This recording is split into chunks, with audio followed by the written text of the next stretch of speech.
Still slightly ill after his recent episode of food poisoning, Magnus Carlsen opted to play it safe and go for the draw with white. Praggnanandhaa was also very happy with the result. He expected a fight this afternoon.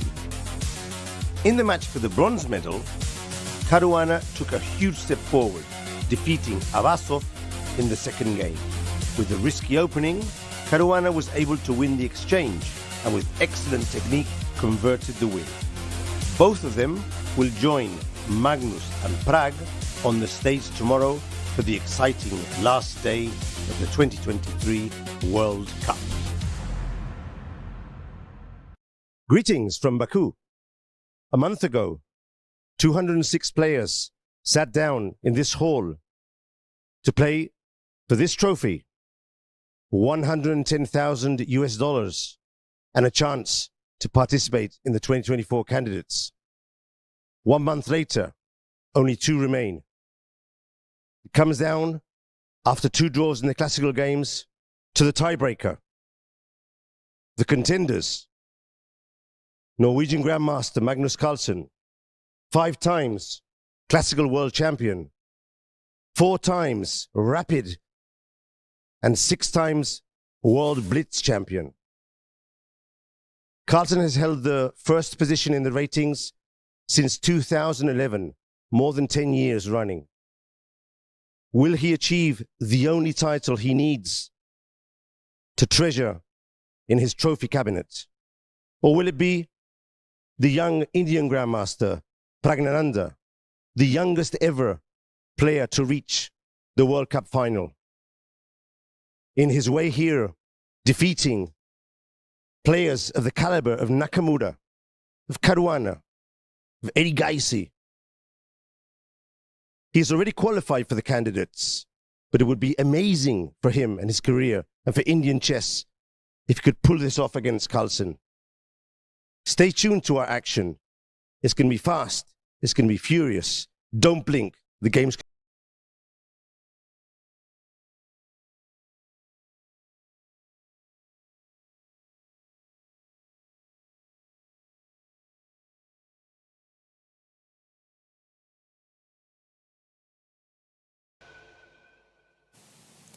Welcome everyone. Today is the day and the final between Magnus Carlsen and Praggnanandhaa will continue today on the tiebreak matches. And we will witness another history for the chess world. Who will be among these players going to be the World Cup winner, and also for the contestation of the third spot between Fabiano Caruana versus Nijat Abasov. Irina, how are you today? How are you preparing for today? I'm so excited. I'm definitely really excited about today's match as well. I feel like, well, anytime you go to a rapid and blitz tie breaks, right, the tension just goes up, the excitement goes up. And in a way, it is better to kind of, for the fans to see a match like this than to have it over in the classical time control. Like, it is more exciting. So I feel like, you know, maybe we should thank them that their game yesterday, you know, was not contested too much and it was a draw, and that we're going to get to see today. Yeah, definitely. And wow, it's 2 draws between Magnus Carlsen and Praggnanandhaa and 2 decisive results between Fabiano and Nijat. So yeah, I don't know what to expect today, but some explosive games on the board. So yeah, that's kind of inevitable. With this time control. Well, I think the match between Magnus and Prag, to be honest, like, it hasn't really started yet. That's my feeling about it, right? Like, I think because, first of all, of the circumstances, right? Because of the food poisoning, right? But, you know, we definitely saw Magnus kind of playing with, like, small percentage of his energy the last few days. He managed to hold with black with no trouble. He obviously didn't want to play with white. So, yeah, I feel like, you know, the match hasn't started. It's going to start today. Yeah, indeed. And as we know, Magnus Carlsen is the former world rapid and blitz champion. So, well, taking the match into the tiebreak is definitely into his favor. But we also know that Praggnanandhaa is very experienced tiebreak players here in the World Cup, winning all the tiebreak matches. And, you know, from the experiences here, when you already get to play a few tiebreaks like that, you get to know the feeling, like how it's going to be, what type of preparation do you have to do, and so on. So, wow, it's going to be a very close match, I would say. Yeah, I'll tell you an interesting observation I had yesterday. So I felt like maybe yesterday before the game, you know, he was looking better, he was smiling before the game, and I was like, oh, maybe, you know, he's feeling fine. Now we're going to see him fight as White, right? Right, yeah. Now, in his post-game interview, though, then it was like, back to like, you know, it looked like he wasn't really recovered. I mean, I don't know if you saw that, but it's like you could tell that he wasn't really recovered. And I was like, wow, what a difference. Now, maybe, you know, you kind of have to disguise your real state before the game. Because if your opponent feels that you're not at 100%, if he feels that you don't really want to play, maybe they're going to do, you know, more to make a fight out of it. There is this kind of logic, right? And so once the game is over, then you can sort of reveal, you know, how you really feel. Right, yeah. And also from Praggnanandhaa's interview, he said that he didn't really know that Magnus had this health condition, or health situation. So he was just playing as his normal. And wow, less than 3 minutes to go. Yeah, it's an interesting question. Like, if you know that your opponent is not well, is it something that you should try to use and try to get a real fight going on the board and keep them playing? Or should you be kind of nice about it and be like, well, they're not feeling that well, let's just make a draw until they feel better? I mean, it's kind of a question, philosophical question. You know, is chess a war, or is it a gentleman's game?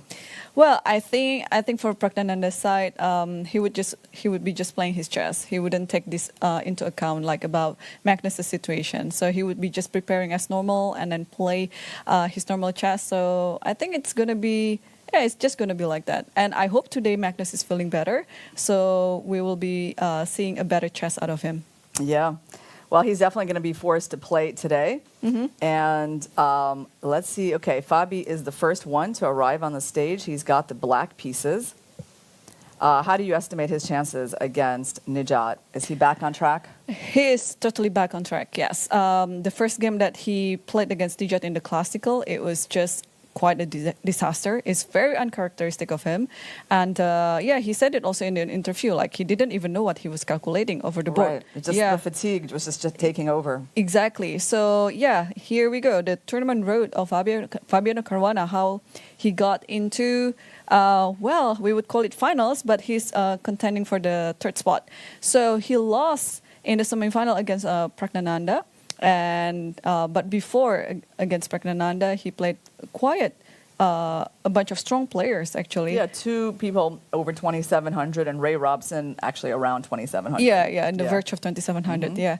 So but his match against Praggnanandhaa, I think, took a toll out of him. So it showed in his first game against Nijat, but unfortunately yesterday Nijat didn't show a very good preparation in the opening, where Fabiano just got the advantage out of preparation.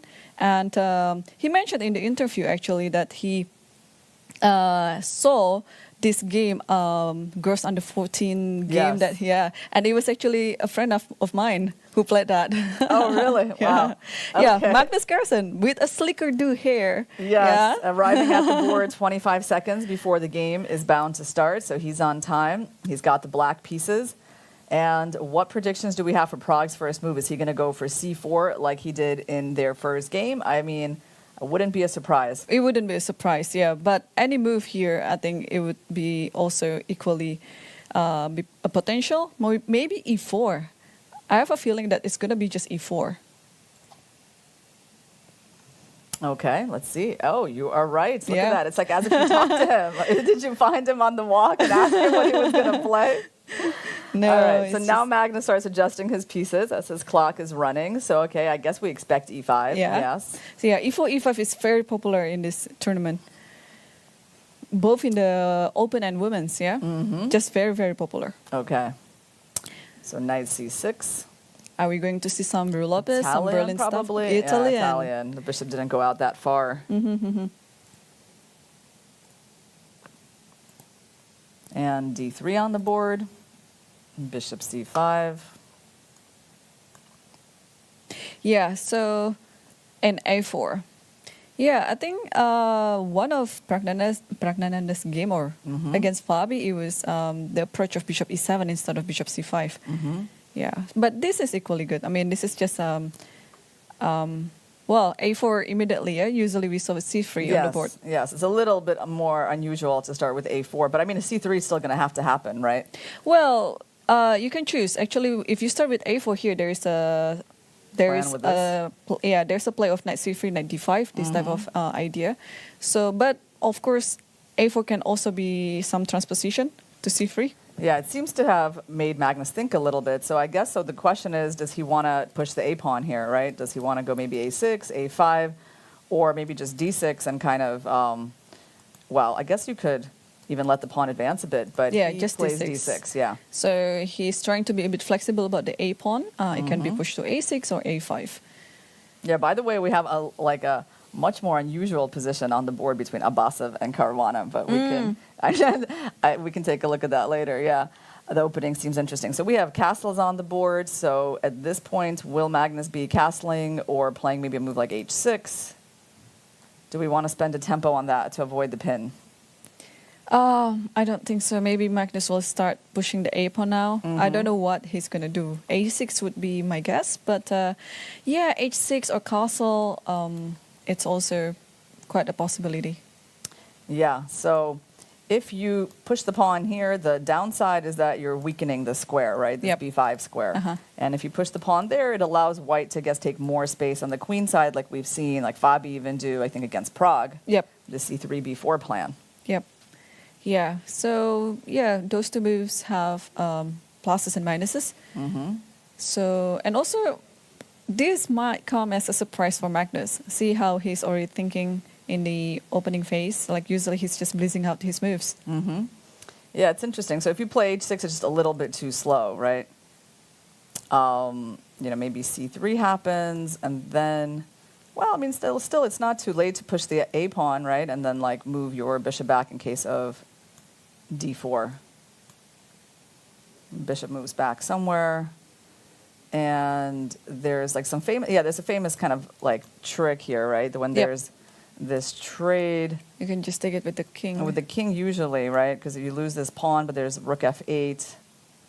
And then you try to get this pawn back if you can. Although in this position with h6, it doesn't work, right? Yeah, because g6. Yeah. Or you could have taken on e4 immediately. Well, Magnus does actually play a5. And we have bishop e3 on the board. Okay, so big question for black. Do they trade or do they allow white to trade?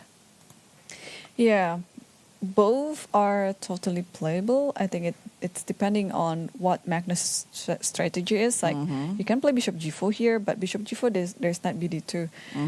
But if you already put the bishop on e3, I think we can safely just castle right now without afraid of... that would be my intuition, right? Like that this structure would be rather pleasant for black. But there could be just an immediate problem with this move. It's maybe just tactical, right? Because then we start getting this e5 pawn hit. Yeah, but there's bishop g4 as well. Bishop g4, but then you get these triple pawns. You want to take that? Yeah, I want to take, It's not that I'm going to win your pawn, but it's more like if you protect it, right, in some way, that this happens and then you get triple pawns. It's very ugly.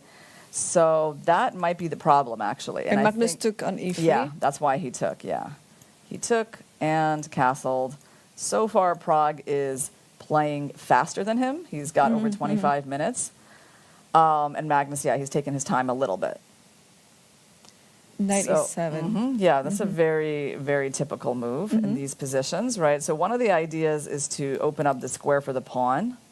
You might have ideas of d5 later. And I think that's probably the main idea of c6, right? But also...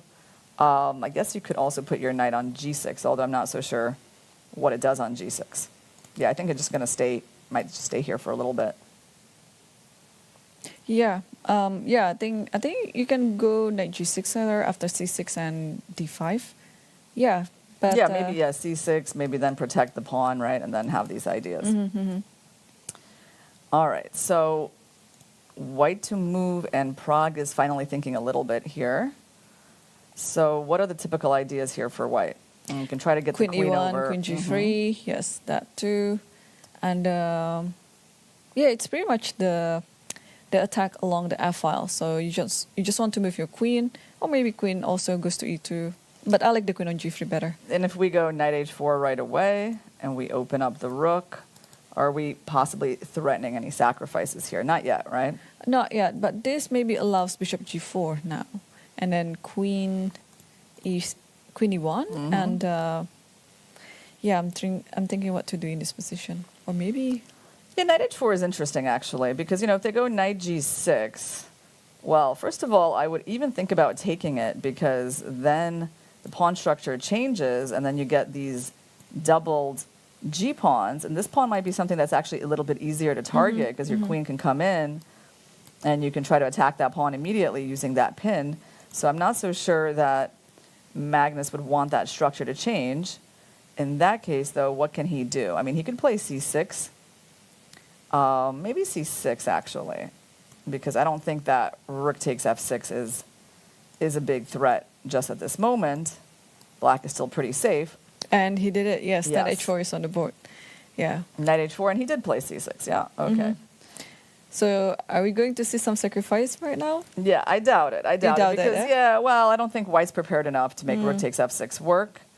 And, black can always bring the king in front, of the knight in front of the king. But what other kind of move can we expect here? Well, we can expect, I think, queen f3. Or queen e1, right? Trying to get the queen to this square regardless. Right, but those queen moves will allow d5 then, yeah? Yeah, d5 is hard to stop. I mean, unless you want to go bishop b3. Do you want to, withdraw? I think we your can bishop? withdraw, yeah. Maybe bishop b3, yeah? Yeah, and then after d5 takes, and possibly e4. But I don't like my pawn in the center like that, just... So, the other question is maybe Magnus is just going to be playing bishop e6. Because it seems actually like quite a decent developing move, right? I don't see the downsides of it. Because if white trades, white has absolutely nothing. So maybe he just wants to play bishop e6 next. So, for example, if you pull the bishop away, I mean, yeah, I agree that d5 is interesting. But I would probably be tempted by this very simple move. He played queen e1, so he allows this. Okay, so he goes queen e1.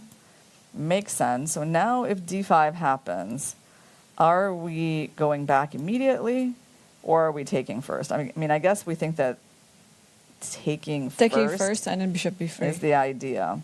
But, if you go bishop back immediately, there's actually a point to it, because maybe if you take, maybe then I can sack and get my knight here. Yep. So, for example, bishop b3, and if you take, there's, at least we can try this line. It's somewhat more interesting than before, because the knight is more active, right? It still might not work, but it's a better line than before. All right, and the other thing you can do, though, is you can capture back with knight takes e4, and then there's actually a lot of pressure on f7, because despite our kind of ugly doubled e-pawns, right, we got a lot of pressure here, and the bishop hasn't come out yet, right? Although it can come out, but maybe black's pawns are kind of weaker than white's here. Maybe it'll be easier to attack, right? After we trade. All right, so let's go back, and we're thinking about what Magnus will do after queen e1. So there's d5, there's bishop e6, and then there's other just kind of non-committal moves. I don't know, if you want to go king h8, get your king maybe a little bit safer, prepare for queen g3. Well, that's interesting, yeah. Yeah. I totally like the options here, but I like Watt's position. I think as an Italian player, this is the sort of position that I would like to play.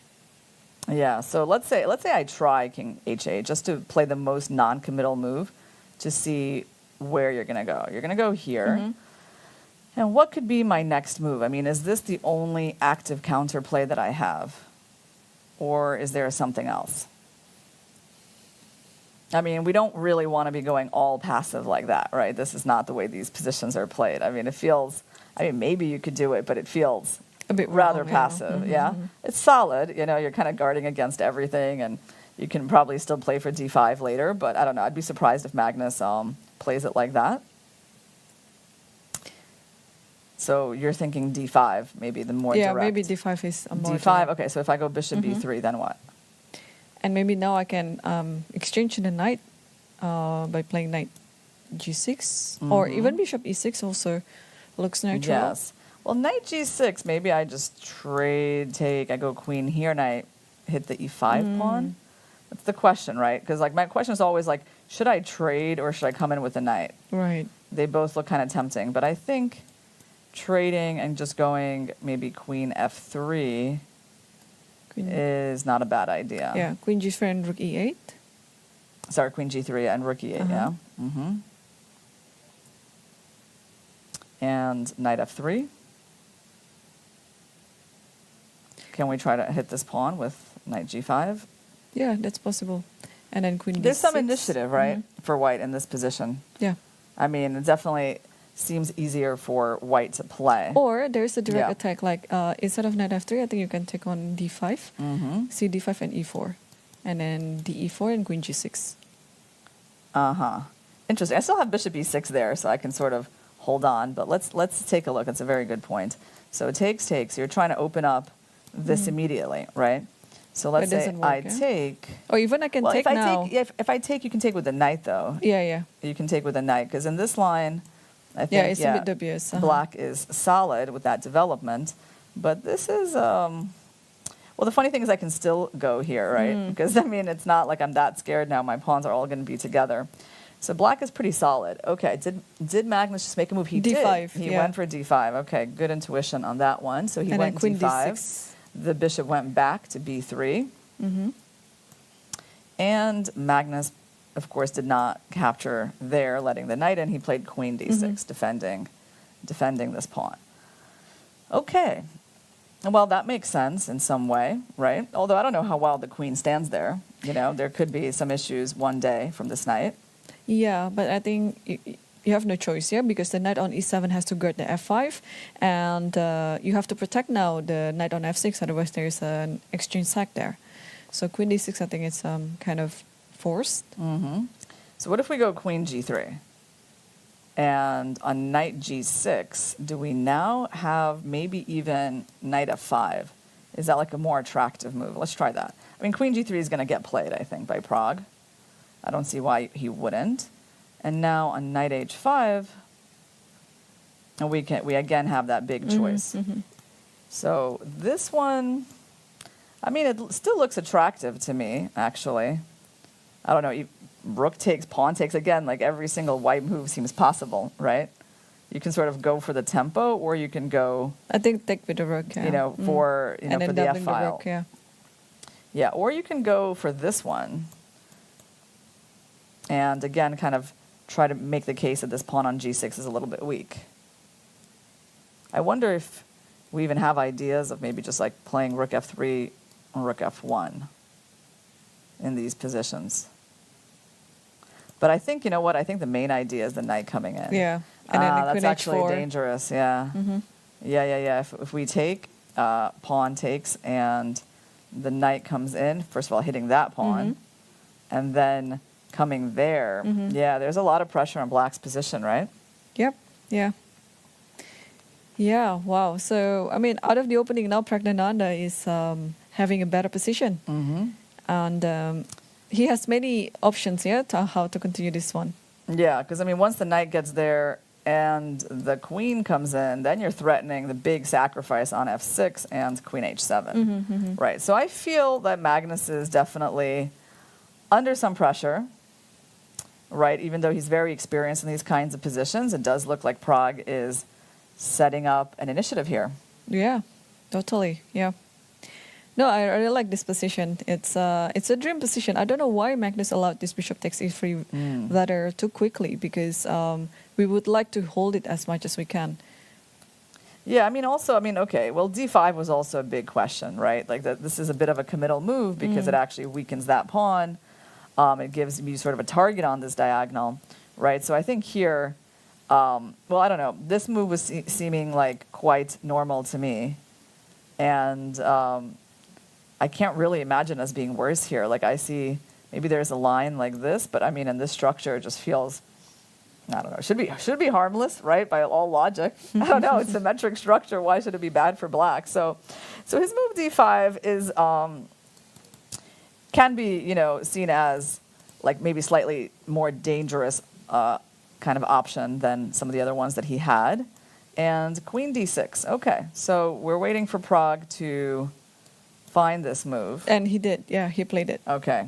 Yep, it's on the board. Very natural.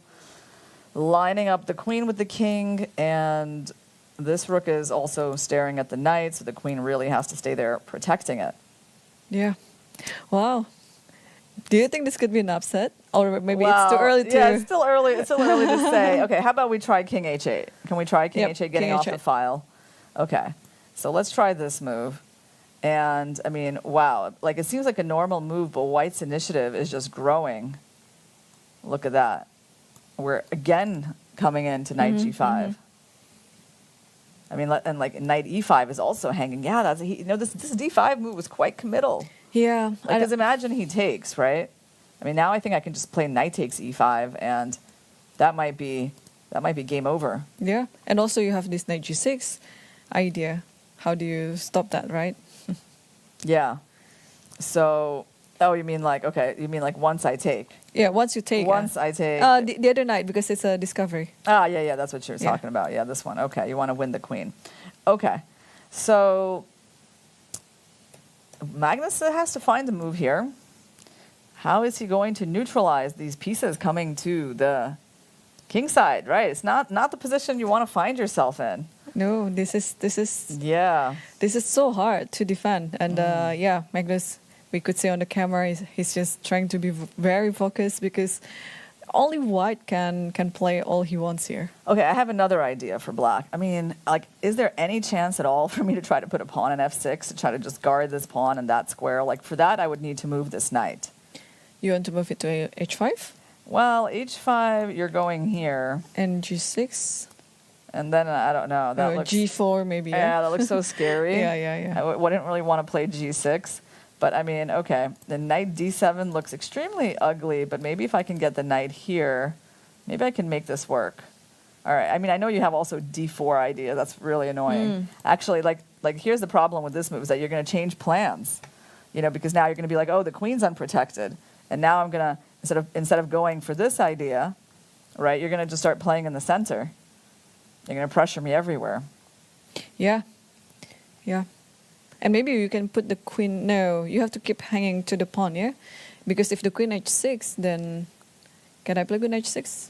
Do you want to play queen h6 here? Well, I think this pawn is actually going to be kind of precious. Yeah. It's like triple pawns, but they're actually really powerful.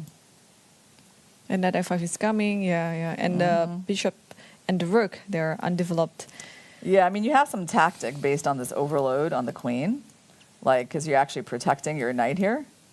But it's still, like, looking very dubious, right? Like, rook f4, you're almost about to lose your knight. Maybe you try something like that. I take, you take, then I take another pawn. So now I'm basically up a pawn. Magnus is twirling the pawn. Yeah. Is that the pawn? He must only have a pawn in his hand, right? Because no, there might be some other piece, but it's probably... There's no pawn. It's a bishop. It's a bishop, okay, because they traded those bishops. Yep. Yeah. Wow. No, I mean, I think he feels how unpleasant this is, and I really feel like these last two moves were kind of the culprit, like the big one, because we weren't really sure yet about this position, right?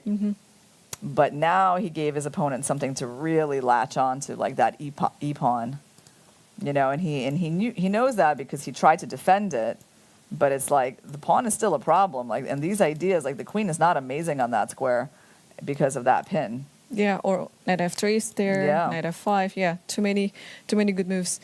Yeah, I think Magnus might be underestimating his position before. Like he thought that everything is still like quite equalish and symmetrical and so on. And let's try this move, h6. How about that? Because what did he just do? Oh, he put his knight on h5. Okay, he put his knight on h5. And what's going to happen after queen up? Maybe he's just trying to remove the queen from this diagonal. And do you think, like, after queen g5, then knight back to f6? Yeah, I think so. I mean, you're basically saying, like, is he going to defend it like that or move back? Because he doesn't have any other choices, right? Yeah, he doesn't. So I think he's probably going to move back because this feels a little shaky, but, I mean, maybe you can go g6, f6, right? Yeah, so I was just thinking if you play g6 and then g4, then you can play f6 maybe, yeah? And then pull the knight back. Okay, this is interesting. So No, in that case, you can just take on g4 with the bishop. Yes. You mean like, yeah, well, white can't go all aggressive like that because f6, Yep. and then this pawn is going to hang, and black is completely fine. Yeah, so after g6, knight f5? Or what? Knight f5 threatens this knight, yeah? It's actually kind of interesting, but knight f5 is interesting, yeah? And then you push it to f6 and have a better position? Yeah, it's an interesting move. There's a lot of tactics, right? Like, for example, if f6... no, you have to take first because the queen is hanging. Oh, sorry, yeah. Magnus made a move. No, I think Pragg made a move. Queen g4. Queen g5 Queen is on the board. Queen g5. Yeah, and now we're going to see how Magnus wants to defend this knight, whether it's just going back. And that makes sense, right? It makes sense because he got the queen off that square on g3, and he also is like stopping that. And then maybe he wants to just go h6. Yeah, it does make sense. But he went for g6. Oh, he went for g6. Yeah, it's more natural to play such a move. Okay. So we were looking at this move. Yeah, you're attacking the queen, so we have to make some sort of a trade. So you take it with the bishop or the knight? Well, maybe with the knight. And your follow-up should be f6, yeah? Well, yeah, that was the idea. But if I go f6, queen h6, like how am I holding that pawn? Because there's this tactical idea of giving up the rook for the bishop and winning the knight, getting the two pieces for the rook and having a great position. So, okay. Oh, and Pragg also went for this idea. He went for knight f5. Yeah, look at that. Yeah, very nice. Okay. So I think you have to take with the bishop so that you can protect g6. So keep the knight to have that pawn guarded, and then maybe you can play f6. Or, there's an interesting subtle move here, king g7. Wow. To try, basically you're holding that square, and then you want to play f6, and then you don't let the queen in. But then the knight is like, is in some trouble, right? But I guess you can still go back to f6 and then try h6. It's a little tricky, right? But let's try f6. Let's see if this is a problem, then we can try king g7. And if I go back, maybe even just bring back the knight. Yeah. Pressure that pawn. Okay, let's look at that. Queen That eight. makes sense. Yeah, just go here. How do you support that pawn? e4. You can do e4 now. e4, you want to try to use this diagonal, yeah? All right, at some point I can also play G4. g5. Yeah, okay, you're going here. So, by the way, there's also some sort of tricky move like that, using the pin. Wow, that's but then, interesting. yeah, if you go there, I can take there, and I'm also hitting your queen. So, okay, let's try e4 first. Okay, we're seeing some changes on the board. Bishop Magnus f5. played bishop takes. Yeah, he kept the knight. All right. So I think, he took his time, but he is navigating, I think, this in a good way. Right? It's quite, it's not as bad as some of the lines that we looked at for black. Right? Right. So his knight h5 move, followed by g6, was quite clever. Yeah, I mean, you only have two options after knight h5, right? Either to play g6 or knight f6, but g6 is just more human-like move and more natural. So what do we think is going to happen in this position? You think, this is the question for Magnus, yeah, f6 or king g7? Okay, he's about to reach for something. He's about to reach for the king. Yeah. Yes. Look at him, playing all the accurate moves, yeah? King g7. Basically, he's not afraid of the pawn pushing because he's got 3 attackers on it. And if white goes with g4, I think that gives black a lot of options. Well, the main one is knight f6, I guess. You can throw in h6 if you want as well. Like you could put that move on the board, bring back the queen. Also, you can force queen f6, yeah? Even like this. Oh, but queen f6. Yeah, A queen third f6, option, trading the h4. queens. But there's h4. No, you know why you don't want it? Because I'm going to take. And then Knight g5. takes maybe g5 and then push in the f6, pawns. Yeah. right. So I think either h6 or knight f6 both work. But I mean, you can even start with knight f6 because you can always play that later. So g4 is not that dangerous. So Pragg needs to come up with something else here. Meanwhile, what is black's idea? I mean, is the idea just to pull back the knight, or are we starting to maybe have some eventual ideas of taking the pawn? I don't know, rook takes, and then do we have some kind of attack on your queen? Maybe not yet, right? But yeah, maybe not yet. Well, if you don't really do anything, I like to just clarify the situation by playing queen f6, attacking both your queen and the pawn. Yeah. That's not a bad idea at all, right? Because, I mean, this bishop is kind of shut out of the game now. Actually, white needs to figure out a way to get this bishop into the game, I think. Maybe it's time to play e4. But e4 also maybe gives us the f4 square in some cases. That's true. But e4, yeah, I mean, that's, like, I feel like if white's initiative is not enough, the bishop is definitely the culprit, right? Yeah, he's a little bit closed up here. Well, let's try e4. The problem is e4 doesn't really make a threat of any kind. Yeah, it doesn't. It doesn't. You know, and it does give black a lot of options. So at some point, well, yeah, at some point it's going to be hard to attack that knight because it'll always be able to have that square.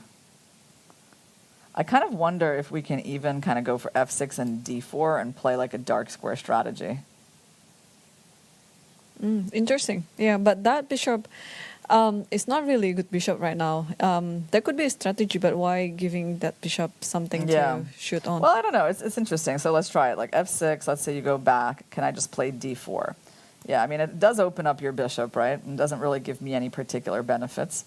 Yeah, and also giving up the c4 square maybe for the knight. Yeah, I agree. So probably pushing is like premature. Yeah, it's not a great idea. Opens up your pieces too much. Okay, so I would just have to figure out something else here.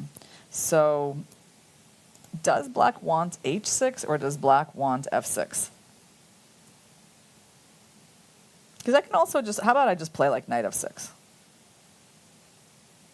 Doesn't that look really solid? Yeah, looking good. Does white have time to double up the rook? Or I don't think so. There's h6 and g5 maybe, yeah? Well, you can try. I think you can try it. Like rook f2. Rook f2, h6. h6, queen g3. The thing is, g5 allows me this stuff, right? Or g5 also allows me some knight f3s maybe. And now maybe knight h5. You can go back, right? Yeah. And you could go kind of back and forth, yeah? Well, what can we say? It's very double-edged. It is, yeah. It's not as bad. It's not, the way Magnus played it, it's definitely not as bad for him as we were thinking, right? I think he's doing a good job of trying to neutralize white's initiative. I mean, yeah. Yeah, but just get back a second because I thought this is just going to be very much dominating. So this knight f5 idea is turns out to be a little bit of an accuracy. Yeah. So what could white have done better here? Okay, well, there's a computer line that I think is like very hard to understand, right? Like this, going back with the knight to attack the pawn, and then just stepping back. Now, understanding why this is somehow superior, like, no, it's just not obvious. That's why I didn't even mention it, because it was like, There's no, no, it's not very human-like. There's no particular reason why going backwards. Right. And like, I mean, of course, we can try to understand like why white should have stayed in this position. But I mean, yeah, I think that what Pragg did was like the very natural reaction, right? Basically, he took this knight on the side of the board, and you know, the knight is not trying to go backwards; it's trying to go forwards, right? So, and that's what he did, right? So he brought the knight here, and even when there's a trade, he seems to get like a very powerful pawn that gives him a space advantage. Like what he did is very natural, right? But at the same time, mathematically, it does not appear to be the strongest option. Right. Yes. Well, it's very hard to foresee this type of position that turns out even with the king moves to g7, it doesn't weaken black's position. It actually strengthens the position. And Yeah, I mean, if I saw this position beforehand, I would still say that white is better. Yeah. Right. No, of course, because you feel that white has the initiative with a pawn like that. On black side of the board, white's the only one with a pawn on the opponent's side of the board. You have like the half-open F-file. You have the active-looking queen. Yeah, I mean, I think all the signs are in place that white has an initiative here. But, Magnus is quite subtle about neutralizing it, right? I mean, it's actually been quite impressive, the last few moves, because, from a human point of view, it was looking like he was, going to be in trouble. Yeah, in some trouble, defending, and he's like navigating it like smoothly past the turbulent waters. So, yeah, I feel like the last few moves have been definitely quite masterful by him. Yeah.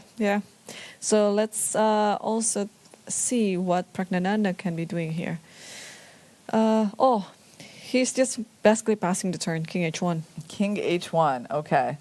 Well, that's not a move that's going to worry Magnus too much, king h1. And now Magnus is going to have to show us what his idea is. And by the way, it does look here like your idea, queen f6, is actually very well timed. Maybe you should just force the queen trade. And can the queen avoid it? I don't think so, because Just that knight f5, right? Yeah, because I was thinking in this position, B4. you should just double the rook so that queen f6 cannot be done. Why Because, can't it be done? I can just play queen g4, and then if you take on f5, then I can double my rook, and it's very hard for you to navigate Let's it. look at your point. So you wanted to basically do this move, right? And you're saying that would have stopped this particular idea. Yeah, and then because now we can take. No, we can just move back. Oh, sorry, we move back to where? G4? Yeah, G4 is the only square. And then Knight takes and then there rook might be f1. knight h6. You thought clever. this was pinned. Or even e3. knight e3. Yeah. So it Because doesn't here- really stop either. Yeah, we were preparing to win the knight like that. Yeah. But knight looks e3, of powerful. course. But is it knight e3? Because knight e3, there's maybe even a queen h3 or even queen e2. But queen g5, yeah? Yeah. There's nothing there, yeah? Wait, so knight e3. I don't have any tricks. Yeah, because on queen there, you take my rook. So it seems like you could do this move as well. Yeah. Yeah, totally. So rook f2 still would have allowed queen f6. Yeah, it was a hard idea to stop. And actually, let's see if Magnus is going to find it. I think he will, because it's one of the most forcing options he has, and it's quite safe, right? So the point of this move is that you're trying to get the queen trade. You're trying to go into an end game that, obviously, then you don't really have much to worry about in the end game. It's very pleasant. And if the queen goes back, you're finally free to take the pawn. Because now the queen protects the knight, so there's no rook f5. And when this happens... There's queen h4. Yeah, there's a lot, right? There's again knight e3, all these knight ideas. h6, And then there's queen h4, right? So there's one way of saving the knight, but there's really a lot, right? There's like this a fork, and when you take my queen, I take your queen, and basically black is up a pawn here. Yep. So queen f6 is going to be a very logical way for him to play. And I think it'll be a little bit unpleasant for Prague. Yeah, and I think Magnus He just played it. Yeah. Okay. Definitely, so far, I feel like we're seeing a master class. Yeah. At neutralizing the initiative, that was really good. And, because this bishop is now closed up by the pawn. Right? So things have taken a bit of a turn in this game. As Magnus kind of, first he neutralizes the initiative. And, we'll see if he has anything in this end game. So I think white has to trade. Also kind of shows that this move is not the most relevant, right? Because Yeah. you moved your king away from the center. Now we're in the end game. Yeah, I'm a bit surprised of that move, actually. What could Praggnanandhaa think about that move? Because I think all the pressure has to be around the f-file.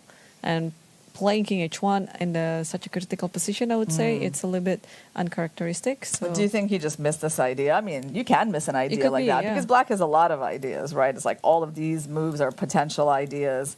So queen f6, it's possible to miss, but at the same time, it's also a very logical move for black that you can consider, right?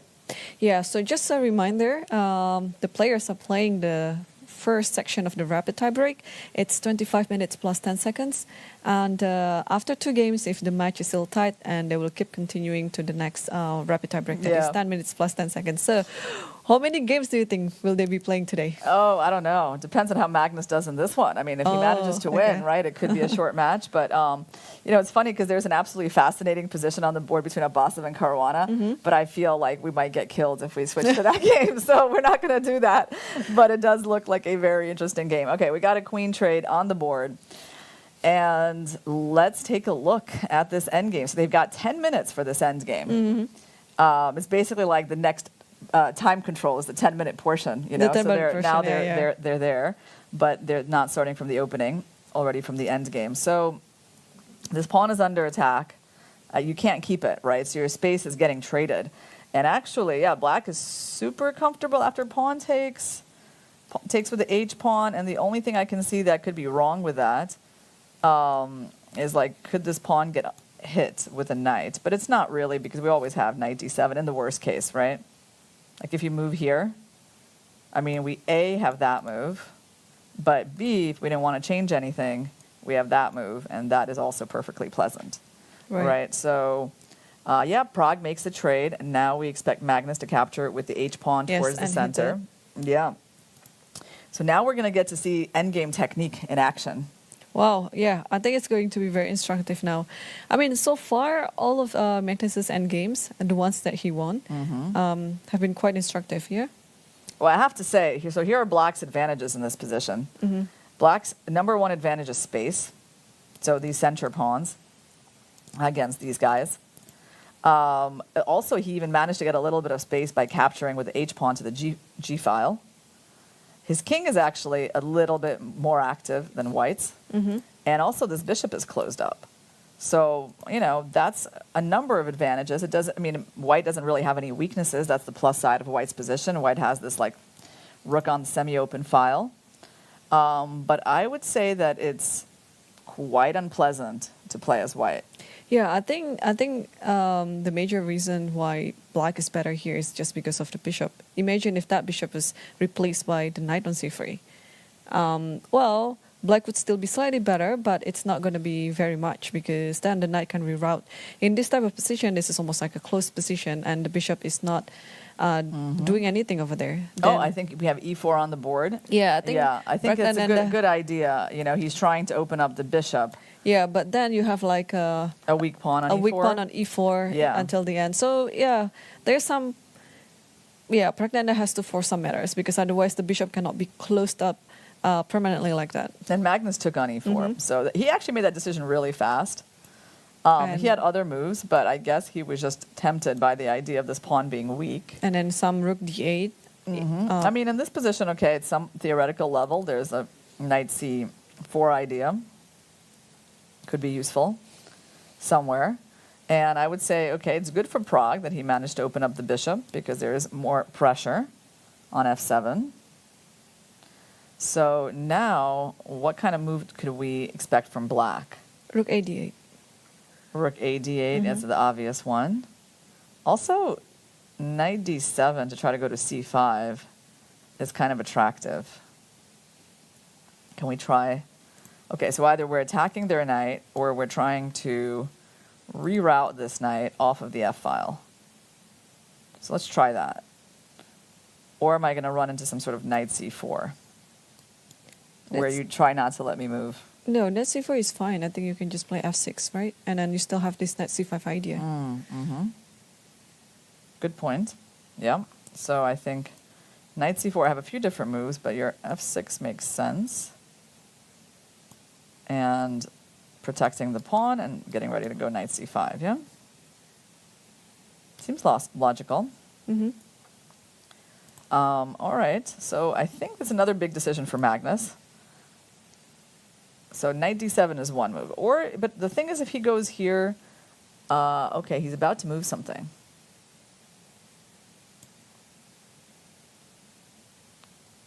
And he has to, because he has 8 minutes on the clock, and they have to start playing faster. All right. Rook d8, I was a little bit worried about that. Yeah, the pawns, a5 and e5. Yeah, I was a little bit worried, but, now it starts just to get kind of forcing, right? Like knight takes, maybe there's knight d2, or... Knight No, D2. then there's rook f7. Right? So... I don't think so. Is it? Because then... Oh, you're saying like maybe I can still take here? But then I take with the bishop, right? You take with the bishop. And then it's still a mess. Here. As somehow I'm holding my pieces here. Yeah. So I don't know if Magnus is going to want to go for rook d8 though. It's like it's a little bit like the structure. It gives the potential for the structure to change like right away, right? Because like the knight comes in and starts to hit both pawns. They're not protected. Then you're kind of like impelled into this. I mean, maybe this potential threat of that is really annoying. You know what I think we can do? Could we go f5 here? What do you think about that? Why not f6? You're hitting Maybe that f6 as well. Yeah. Yeah. Okay. Yeah, it's possible. But f6 maybe that one, yeah? And yeah, stopping knight d2. And rook e1 is coming. Yeah, and if we play f5, you might still want to go knight c4, I think. Yeah. So, White is kind of holding on in these positions. But he played rook a8. He played rook a8. Okay. Just human move. yeah. Attacking the knight was too attractive. Yeah? Yeah. All right. So we're going to see if Pragg plays knight c4 or if he prefers like somehow defending this knight and keeping the knight protecting the pawn. I don't think defending is an option for Pragg here. He has to play knight c4. You think he's going to go active? Yeah. Because if he wastes another move, like what he did with king h1, it's going to be backfired quickly. Okay, so you're thinking we're going to see this. Yeah, we're going to see this. And then does Magnus have options, or taking this pawn is really the big one? I feel like taking the pawn is the whole point, isn't it? It's the whole purpose here. And so now Pragg has some choices, but like if this holds together, this line... Maybe right? you can just stop f7 threat by playing something like knight f5 maybe. Yeah, you do have that move. You do have that. It's kind of an active move. It's too bad that, like for example, instead of like a knight here, we don't have a bishop. Would be nice, right? Because then we could set up these beautiful checkmates. But at the moment, actually, this isn't really a threat. But it's an idea, It's an idea. You can sort of try to get that fork. All right. Well, we got some moves on the board. Oh, he did rook f2. He did rook f2. Okay. Well, that's not necessarily a bad move. It's just a difference move. Yep. Okay, so he goes rook f2, and that does mean, though, what it means is that this knight is not moving, but it also means that he's trying to play this. That's the point. So there is some activity involved in playing this move. He wants to attack the knight and then this pawn. So Magnus has to prepare for that. What's he going to do? He can't really... Can he move this knight? But if he moves it, then there's no pressure on the pawn. Yeah, he can move it to g4, just not to have any attack on the f file. And then once the rook goes to e2, then maybe he can even double up on the d file. Because whenever you play this h3, I can always play my knight to f6 and h5 and have this f4 and g3 idea. Yeah, that's your idea. Okay, but the problem is, like, if I go here, if I go knight, rook e, so which move do you want to play? Like rook somewhere? But the thing is, it's hard to double. It's kind of hard to double, right? Maybe rook d4? Rook d4, yeah, let's do it. Rook d4, I have knight f3. So maybe rook d7? But rook d7, you're going to really find this move, I think, knight c4 a little bit annoying. Or are you just going to double up and try to mate me on the d file? I'd like to try. You would like to try these attacks, yeah? But maybe you have to play h3 at the end anyway. Yeah, I mean, okay, like let's say you go here, I probably play h3. You go, okay, we're seeing some action, and Magnus has chosen a move. So he has gone for rook d4. Okay.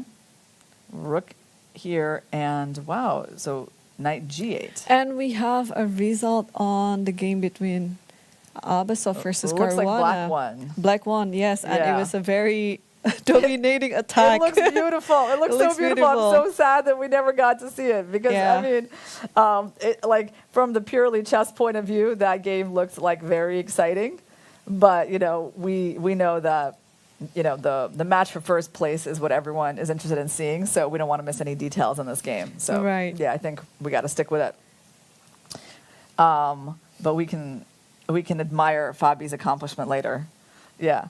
So he brought his knight back to g8 to guard the knight on f6. This is kind of interesting, right? It's a little bit passive. He's tied down here, but it's blocking the yeah, attack, I kind of wonder, like, what does he even want? Like, because he can't move anything, right?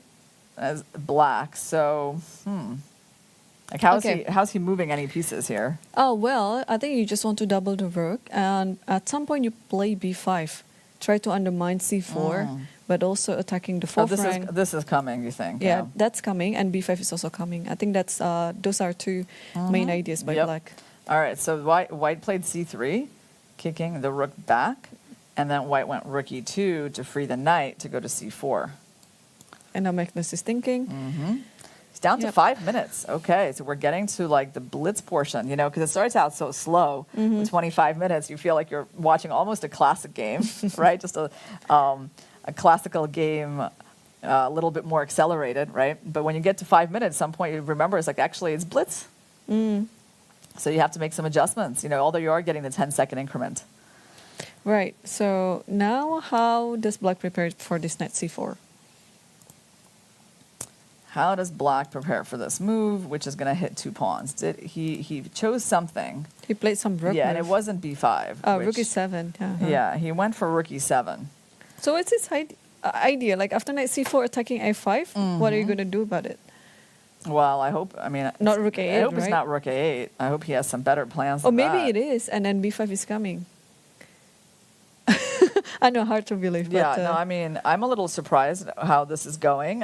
I feel like, okay, Prague has kept everything together, and like for some reason, these pieces are still pretty passive, so nothing terrible has happened to white. I guess Magnus is really putting all his hopes on like the long-term weakness of the e4 pawn, but for the moment, it doesn't look like. Look at his pieces even, right? Like nobody's making any threats.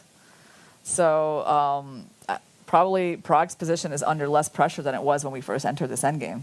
Right.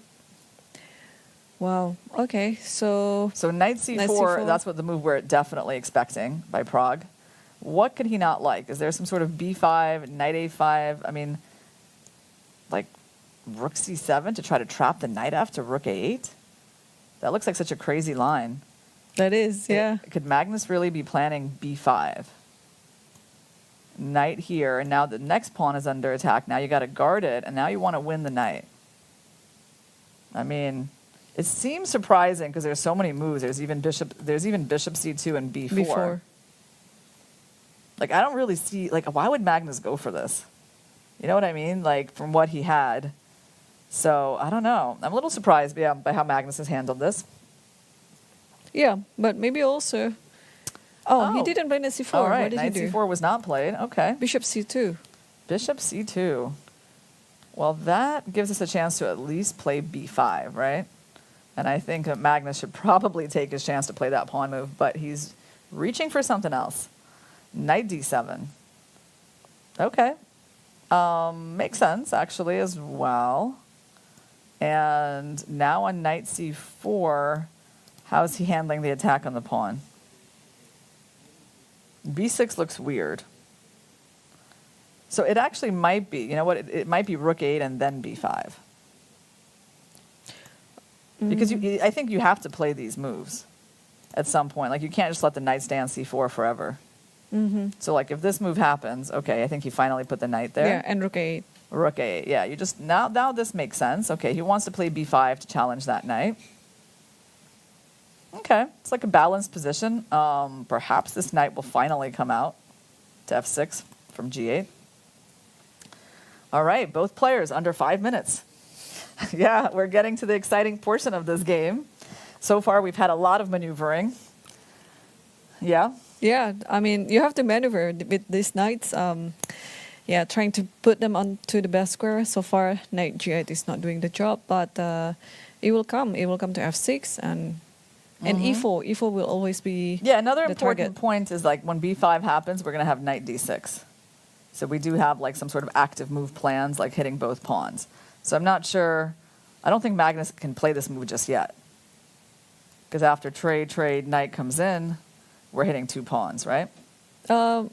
No, you're hitting just the b5 Oh, I'm because sorry. f7 is... Yeah. You know what? I was used to the rook being here. I was like, oh, we have this attack 3 times. No, the rook is here. You're right. So actually, b5 is a possibility already. Yeah, but what after like take 6, like what you said, knight d6? How to protect this pawn? How to protect the b pawn? I mean, You just play we rook just keep- b8 or b4? or b4.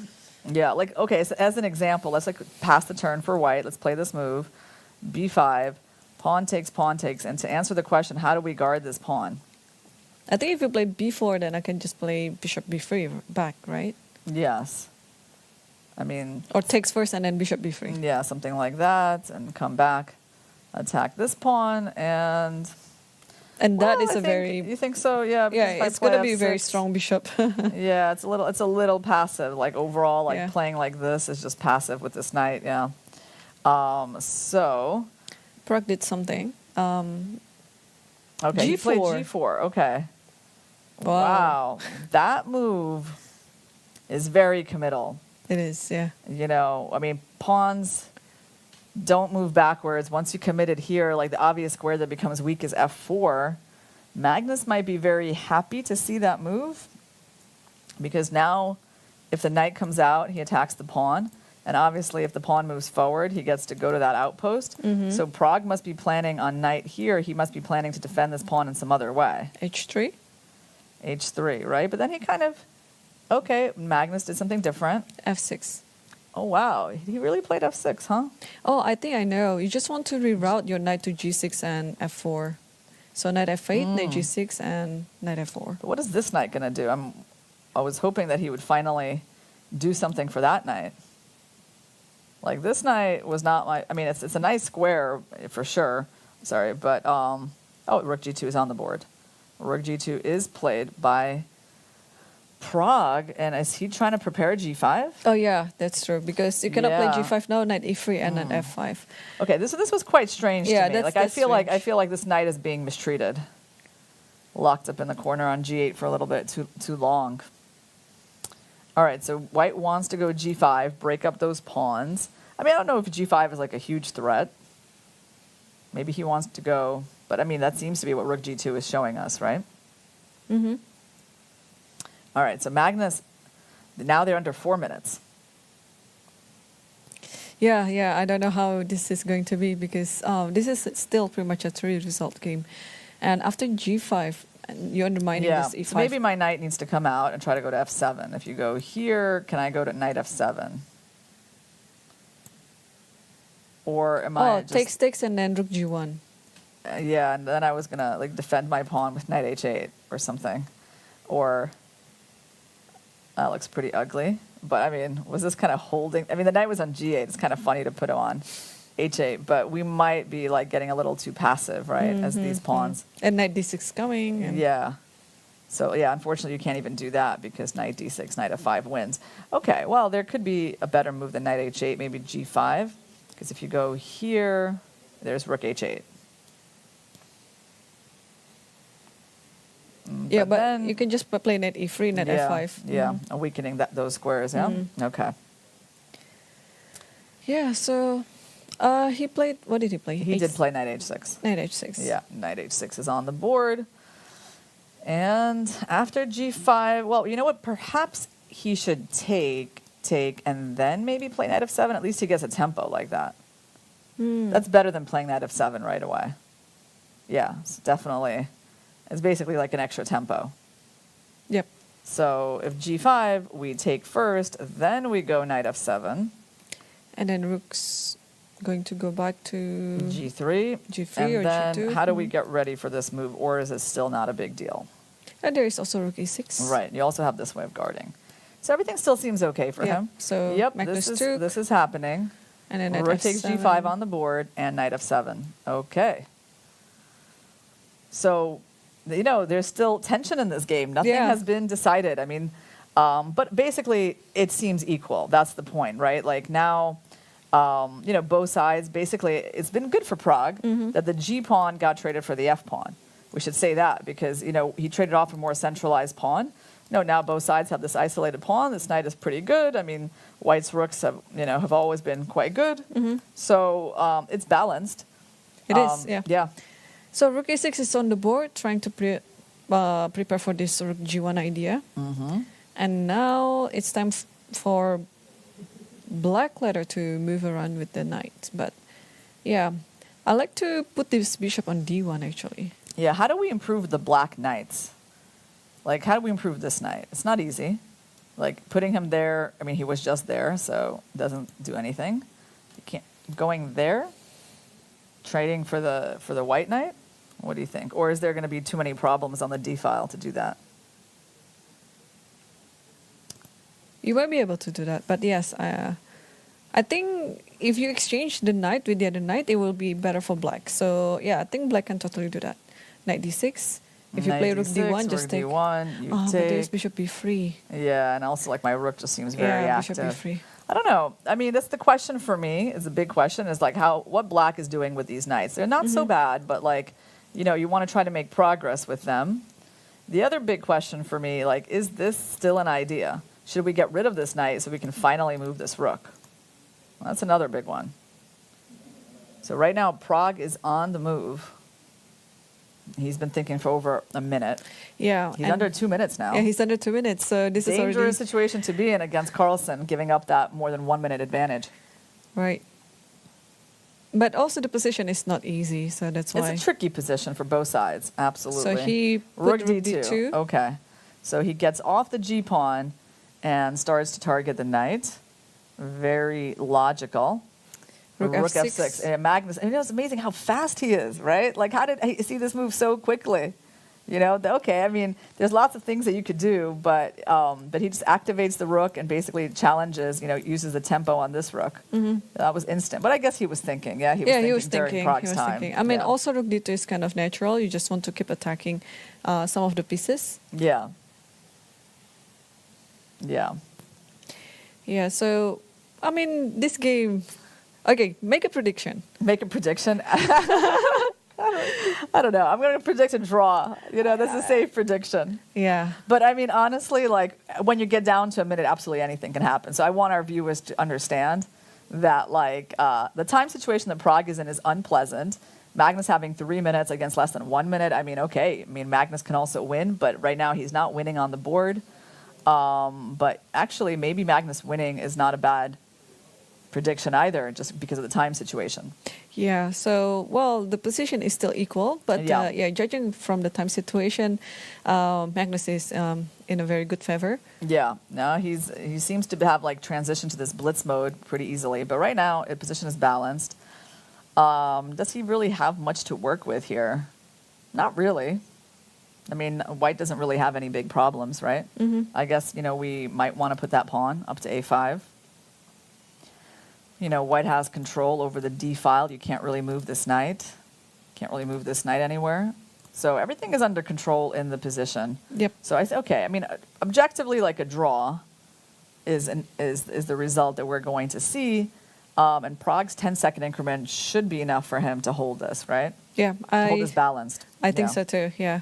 It will be very hard to reroute these two knights because the knight on c4 is standing very strongly. Yeah. Yeah, I think that's the b. Should we just try b5? I mean, I'm thinking b5. Okay, Carlsen went here, but b5, maybe this was a problem. Then and then a5. Yeah, and then you get to have a pass pawn. Okay.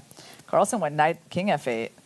Very kind of interesting move, trying to bring the king to protect these important squares on the d file. Yeah, that's a nice looking move. What's Pragg going to do here?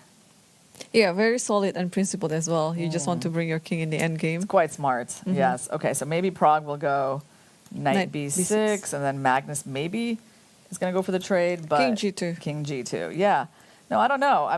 I'm starting to feel like, you know, when I see moves like king f8, king e7, I'm starting to see Magnus's concept here and like how things could be a little bit unpleasant. But a5 is a good move. a5 is a good move. Yeah. And I mean, so far, white has a better position on the queen side. So maybe, Pragg is just using that fact. So rook h1, trying to tie down the king to its position. The king here is excellent, right? Like these squares are guarded. Black has hopes of finally using these knights, finally, one day, right? Yeah. That can actually move. I mean, okay, we can see that this is unpleasant. Pragg is under 20 seconds. Yeah. Pragg has to play faster now. I think Magnus has just transitioned way better to like the fact that this is going down to blitz.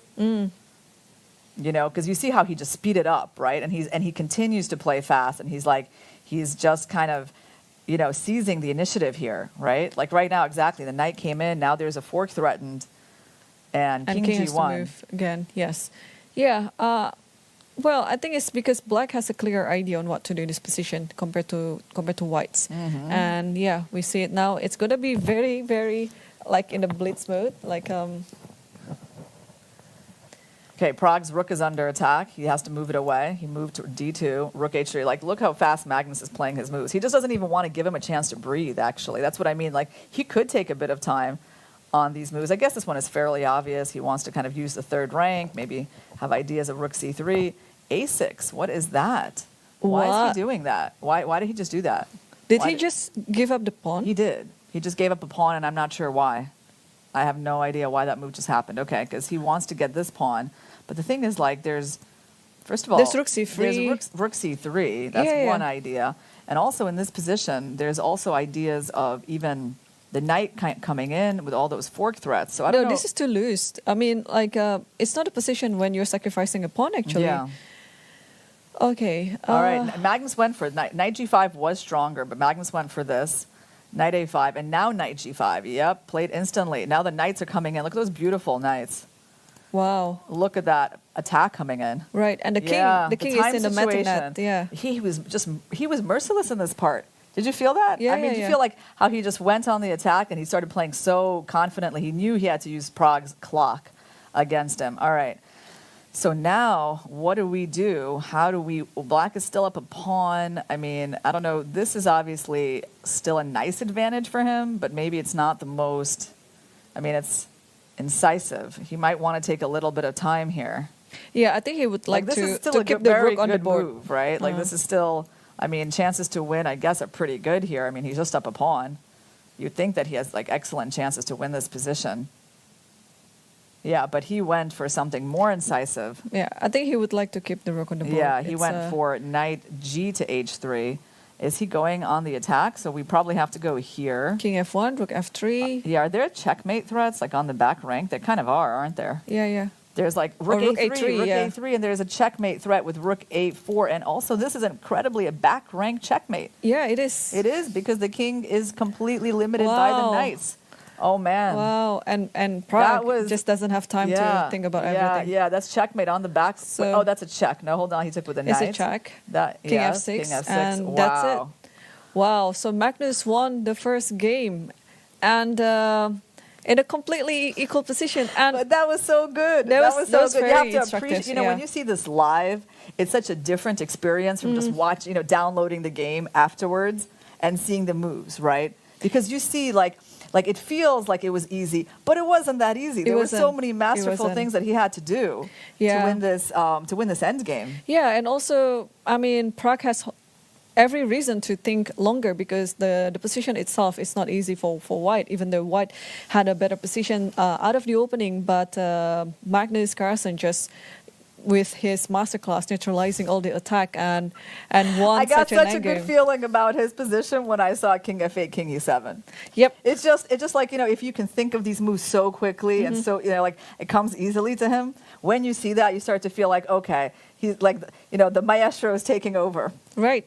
Wow. Okay. I mean, that was very, very dramatic, I would say. And I hope Praggnanandhaa will be able to make a comeback on the second round. And while players are taking their break right now, we will also take our break. So see you again at the second game in a few minutes.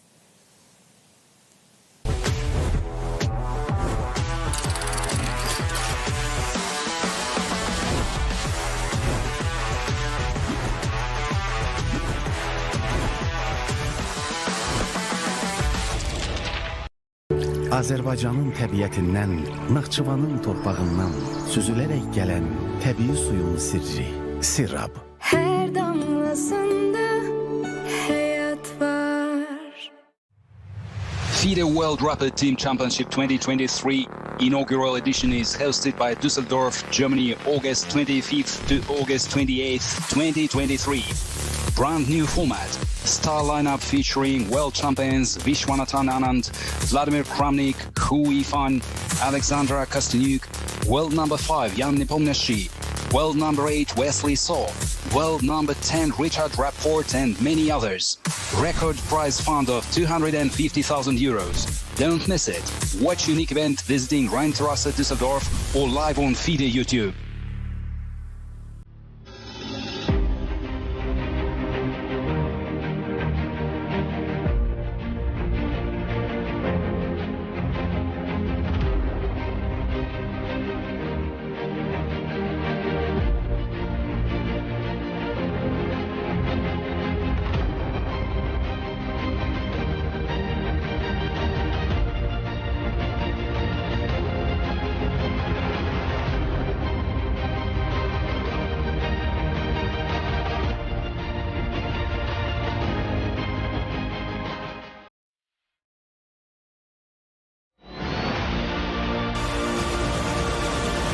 So I'm joined by 8 times national champion Irina Krush, Grandmaster. Welcome, Irina. Thanks for taking the time to come here and talk to us.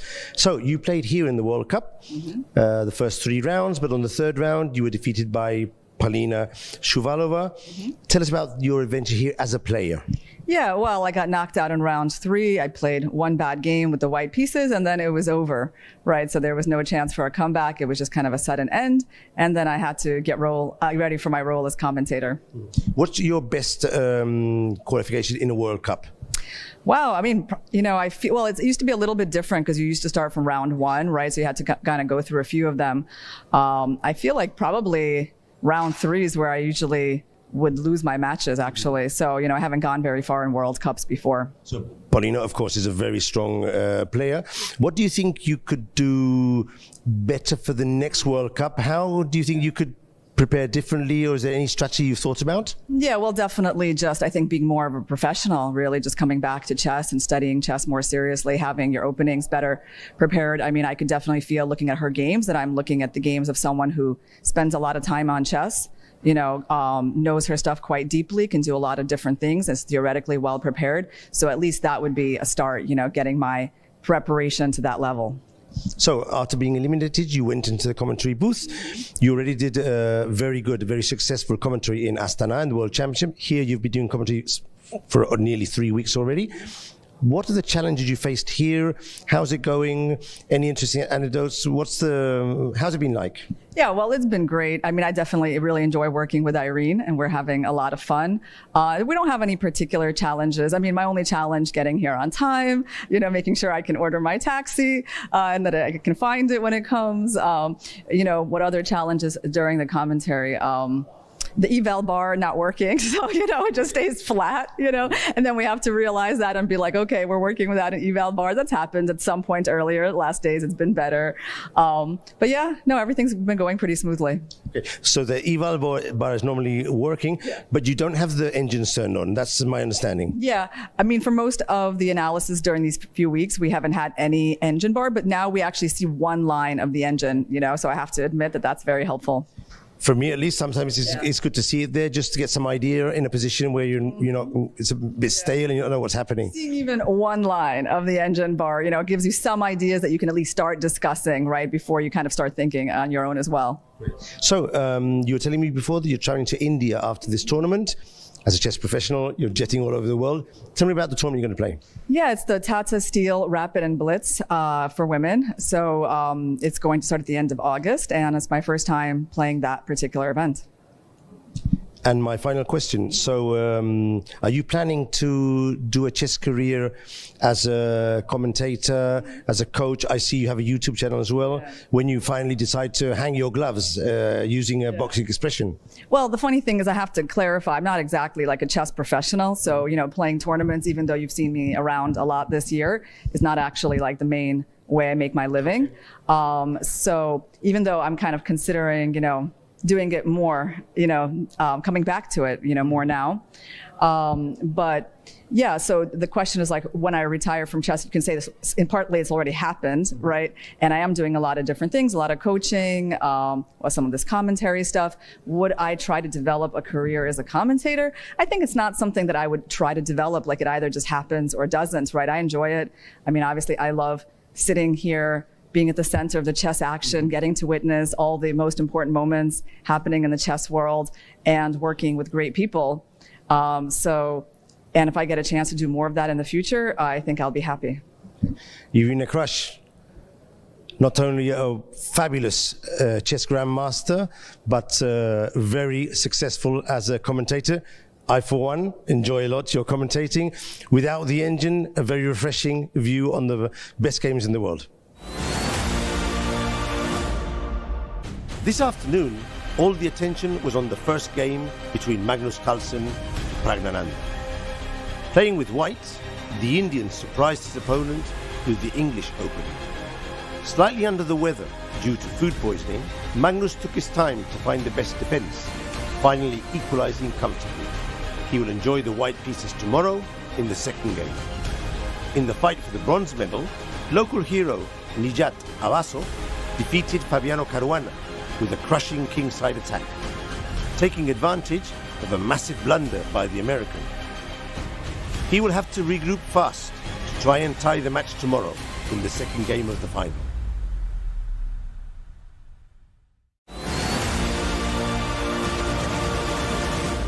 I'm joined by Magnus Carlsen. The second game of the match has finished in a draw, and we're going to ask him his thoughts. Magnus, first of all, are you feeling better than yesterday? Yeah, I'm feeling a bit better. Very grateful to the organizers and FIDA and to the doctors and nurses as well yesterday, who got me some good treatment. So today I'm feeling a bit better, but I still didn't feel like I had the energy for a full fight. So I thought, let's get one more day of rest, and hopefully I'll have more strength tomorrow. That's good to hear. So this means tomorrow you'll have to fight for the title in the tiebreak. What do you expect for the match? Yeah, he's already played a lot of tie breaks against very strong players, and I've played him a bunch in Rapid before, so I know he's very strong. But if I have some energy, if I have a good day, then obviously I have good chances. Good luck. Thanks a lot.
Welcome back, everyone. And before we start the second game of the tiebreak, Rapid 25 plus 10, we will take a look quickly at the game between Praggnanandhaa versus Magnus Carlsen. So Irina wants to analyze a little bit, and probably we also see the second game that is between Abbasov versus Fabiano.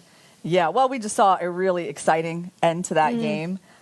Basically, a very tense game throughout that got decided, I think, basically due to Prague's time trouble. Right. And also Magnus's endgame skills and his ability to put his pieces on the right squares.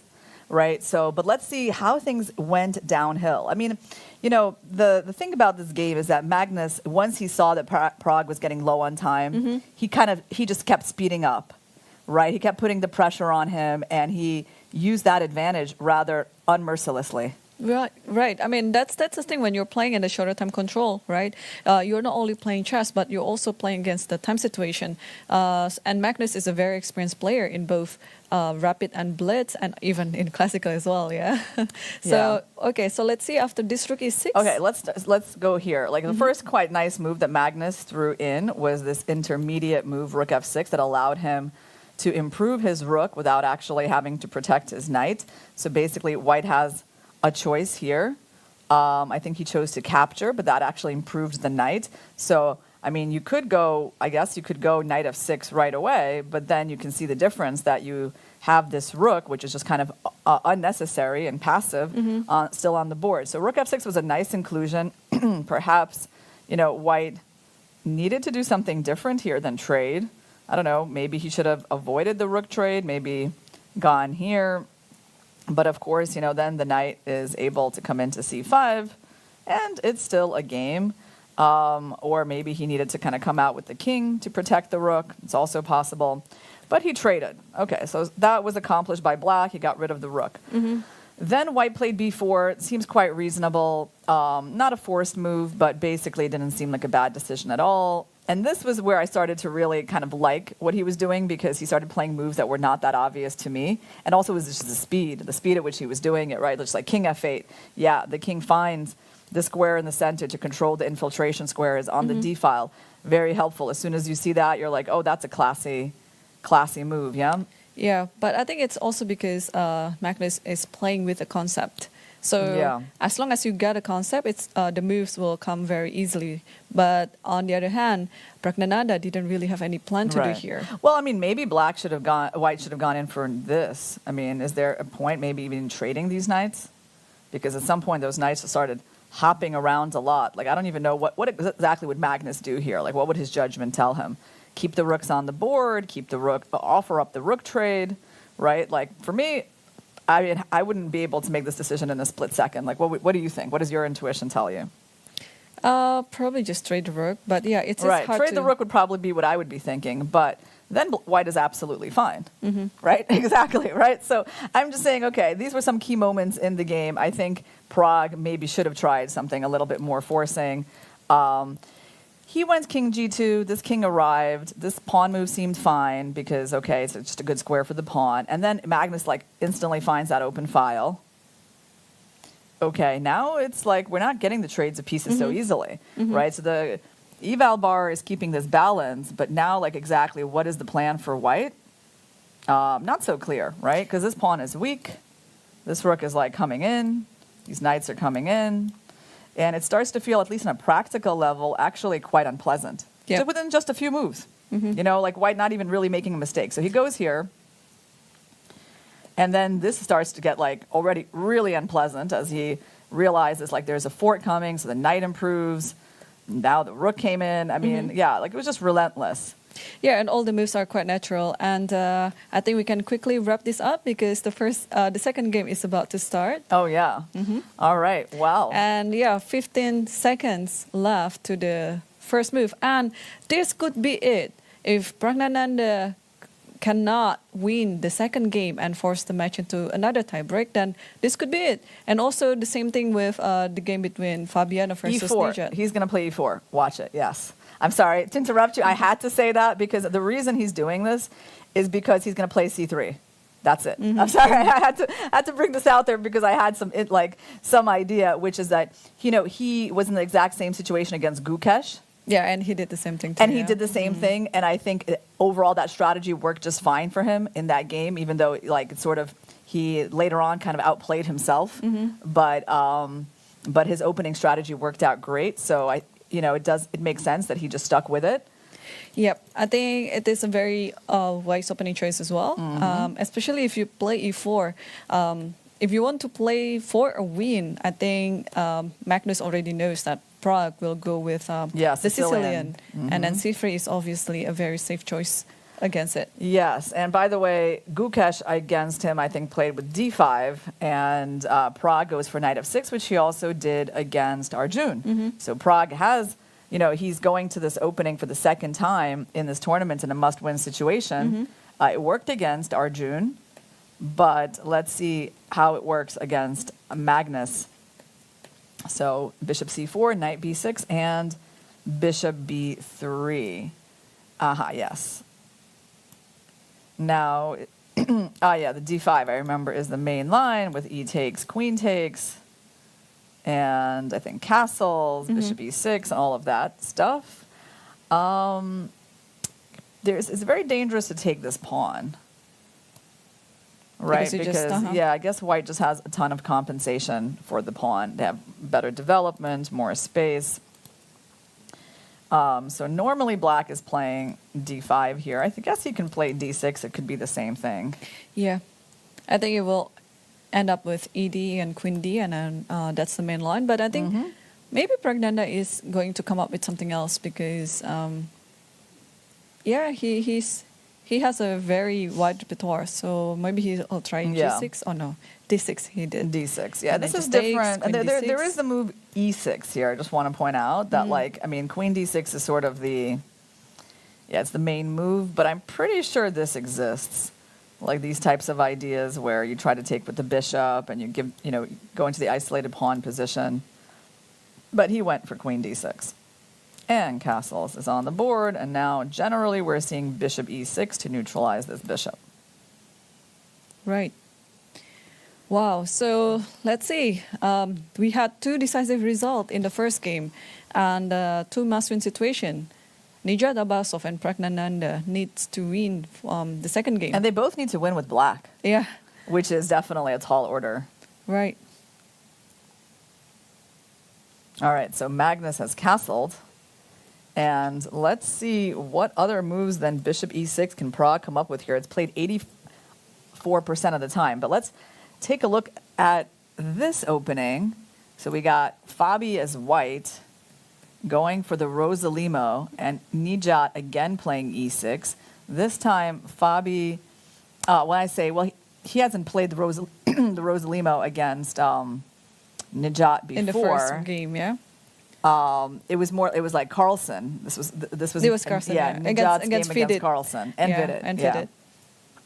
All right, so he goes to this, and instead of white capturing here early and playing for these b3 systems, Fabiano just castles, knight e7, rook e1, a6, back, d5. It's funny because it looks a little bit like a c3 Sicilian, except there's no white pawn here, right? Knight f6 and bishop e3 is on the board. Okay, well, I mean, it's very solid for white, and he's encouraging a bunch of trades to happen on that square. Solid structure, small imbalance in the pawn structure with the pawn majorities being on different sides of the board, but basically, when you need to make a draw with white, this is certainly a good strategy. Right, so, yeah, I think it's... both players, Magnus Carlsen and Fabiano, they're just two experienced players, and they know exactly what type of situation they're in, whether they have to play for a draw or they have to win. And their opening choices show it a lot. Right, so Nijat lashes out with knight f6, knight g4, but probably this bishop is just going to move away. And this is definitely a risky move for black, right? Moving the same knight in the opening twice. Yeah, so it just wants to take the bishop, and what does it do again? What if you play d5, for example? Can it be moved? D5 is interesting. But d5, you know what the problem is? It might be that I'm taking. And rook takes. But then you take with the rook, and then My knight has to move somewhere. If knight e7 or b4, I can play knight c3. Yeah, that's actually quite interesting, d5, yeah? But Fabi didn't play Yeah, it. he didn't play it. He moved his Yeah. bishop away. But definitely an interesting move. All right, he just went bishop g5. I think bishop e7 was played. f6. F6 was played. Okay. And where's this bishop going to go? It's not going to go anywhere. d5. Bishop f4. Oh, bishop f4. d5 was actually a powerful option as well. Now, the point here is that, if you take with the knight, then you lose that knight in the end. And if you take with the pawn, I think just... You can take with the pawn. It's actually a little strange that Fabi... But then h3, right? Maybe he's trying to play against this knight. Oh, you still can take on d4 and then take on... But it's a bit risky because there's e5 too. Yeah, you mean like there, but yeah, then the queen would take, and then there's that, yeah. So I think he's going to go h3 here. Meanwhile, should we take a little look at Magnus's board? Okay. We've had some events here, and the first big one was that Pragg did not go for the main line with bishop e6. He went for bishop f5. I mean, we're kind of waiting to see where he would deviate because he needs to, right? Try to get off the beaten track and get a game out of this. And after bishop takes, knight takes d4. So we're going for an isolated pawn position, but we traded off a pair of knights. Pawn takes, and e6 on the board. So this is not the first time in this tournament Magnus has had an isolated pawn position. He also had one against Gukesh, where at some point it sort of started working against him. So e6 and knight c3, bishop e7. And now, Magnus is still thinking. And he's Queen ahead f3. a clock. So Yes. queen f3, and then pretty much I think just develop the bishop on c1. Yeah. This has been played in some games of good players, this whole position. Pierre Rune Robson, there's an older game, Lothier versus Polgar in 1993, Rosenthal is Bolagon, so this is not like some new position. And queen f3 is the most popular move, like by far. So what do black players usually do here? They either castle or they try to defend this pawn. So if they castle... Do you take the pawn? Could take the pawn, or we just play d5, which is actually what he's going to do. I actually have no doubt that Magnus is going to play that move. d5, yeah? Yeah, why wouldn't you? In a situation where you need a draw, you can play that and then just trade off everything, and it's going to be a draw. So actually, this is super solid. By the way, I have to say this is an example of, again, smart preparation, right? Like, because he can start with any first move, right? He starts with e4 because it's like the most forcing castles is on the board. So is my prediction right? Is he going to play this move? We'll I see. think so too, yeah. Yeah, d5 will just offer many trades there. Yeah. A lot of pieces going to be traded. And he did, yes. Yeah, it's too... Like, even if this move was better, objectively, you still wouldn't play it. D5, You would still play d5, yeah. So what I was saying about, like, smart preparation in terms of, like, choosing the right first move... he narrows his opponent's options. He kind of pushes him into the Sicilian, right? Because you can sort of predict he'll go for it again. And then he has this c3 Sicilian weapon, which is also kind of narrowing the options. And he goes for these kinds of positions which are very solid, right? So really, like, not giving his opponent a chance. To mud the water. Yeah, exactly. Good expression, to muddy the water. Yeah, it's quite smart. Yeah, but also it's an advantage of being a very universal player. Yes, Yeah? yes. I mean, I'd like to have such a smart preparation as well. Yeah. But you have to know how to play all these types of positions, know all the Exactly. theory. Yeah, of course. Exactly. It's not easy. It's not. It's like you're able to be smart because of your amount of chess knowledge. Yes. Yes. You're able to move around when you need to. Yeah. So d5 is on the board, and it's posing some problem for Praggnanandhaa because, well, if he's not in a must-win situation, the position is totally fine. Yeah. But he needs to avoid some trades. But if he's avoiding it, white will just stand better. Yeah, I mean, right now we have moves like queen d7 is the most popular, bishop f6. But the thing is, like, we're just going to be taking here, right? Yep. I mean, okay, you can throw in some other moves, maybe rook d1, bishop f4 could be an idea, but then there's maybe like e5. Oh, and I think you can just pull back. Yeah. Pull back. And then rook e1. Yeah. Yeah, that's what I meant. fine. If you're trying to Yeah. avoid it, it's So this game is likely to be less exciting than the first one. well, yeah, you're right. But I think Praggnanandhaa will try to force the matters. So we will see. He's known for being a very creative player. Yeah. So I'm sure he will come up with something up on his sleeve. And yeah, he's thinking right now. So we might expect, like some sacrifice or something like that on the board. Like sacrificing this bishop. Yeah, let's sacrifice it. Yeah, no, I mean, okay, it's hard. He's got his work cut out for him in terms of trying to keep this complicated.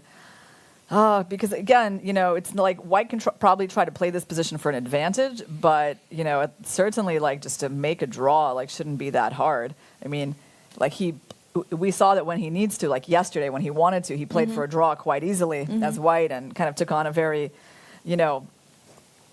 uninspiring endgame and still made that draw, right, without any problems. So, yeah, we'll see what Pragg is going to come up with now, but certainly the way Magnus has steered this game is unpleasant. Right. It's very unpleasant to be in this position when you're like in a must-win situation. Yep. Also, in a must-win situation is Abbasov, which is currently worse against Fabiano. Okay, so he did attack the knight that had wandered in to g4. He sent the knight to h6. Then he captured it, so black's pawn structure is a bit messy. And then he went knight d2. So his plan is simple. He wants to go knight b3 and take the pawn. Mm-hmm. Yeah, and using the fact that the king is still in the center is going to be very weak, yeah? Yeah, I like this idea. Just knight b3 and you just develop this bishop somehow using the diagonal. It would be a dream if you can put the bishop or the queen on h5. Yeah, that's definitely the big square. So he has to go bishop. Did he go bishop c5? No, he didn't. He went for something else. I was thinking he'd go for bishop c5 to protect the pawn. He went for b5. Okay. Oh, I guess I don't even understand that move that well. I mean, I guess he has hopes of putting the bishop there, but first he needs to make sure he doesn't hang the pawn. So a4 was just instant by Fabi. Mm-hmm. Very thematic. Yeah. Interesting how that was instant to him. Like, for me, it would not be so obvious. Like, I would think, like, why not knight b3? So, like, this is where I would spend my time, right? For him, it's just like a second. It would be interesting to ask him, like, how do you know, like, within a second that this is a better move than knight b3? I think you still preserve the idea of knight b3, while at the same time you have this free file for the rook and could be useful around the 7th rank later. Yeah, yeah. All right, so after a4, rook b8 was played. No, of course, now it's nice because he also, this is a weak pawn now as well. So now just knight b3. Wow. So poor Nijat, like in a lost position, in a must-win situation. Yeah, but I like what he's doing. He's trying to, keep the pair of bishops. It's quite imbalanced. Look at the pawn structure. It's very unusual. Yeah. So something like this, if your opponent is unfamiliar, it could confuse him. Yeah, and I'm thinking like, you're right. Like if you can hide the king here, get the bishop on the long diagonal, get the rook to the open file. I mean, there are scenarios where... There are scenarios, Yeah, there are scenarios. Like, I mean, white has to be a little bit careless to let all of that happen. But, I mean, of course, there is some potential for black's pieces, so... So the position is better for Fabi, but it's still quite wild. So let's see if there's any development in the Magnus's game. There is. All right. So what did Pragg come up with? He went bishop g6, which I think is not actually even... a very popular move in this position. Like, it's barely been played. Let's see if there's been any top players going for this. I see just one game. I think Raja Harshit did this in 2017. All right, so he played bishop g6. A bit surprising.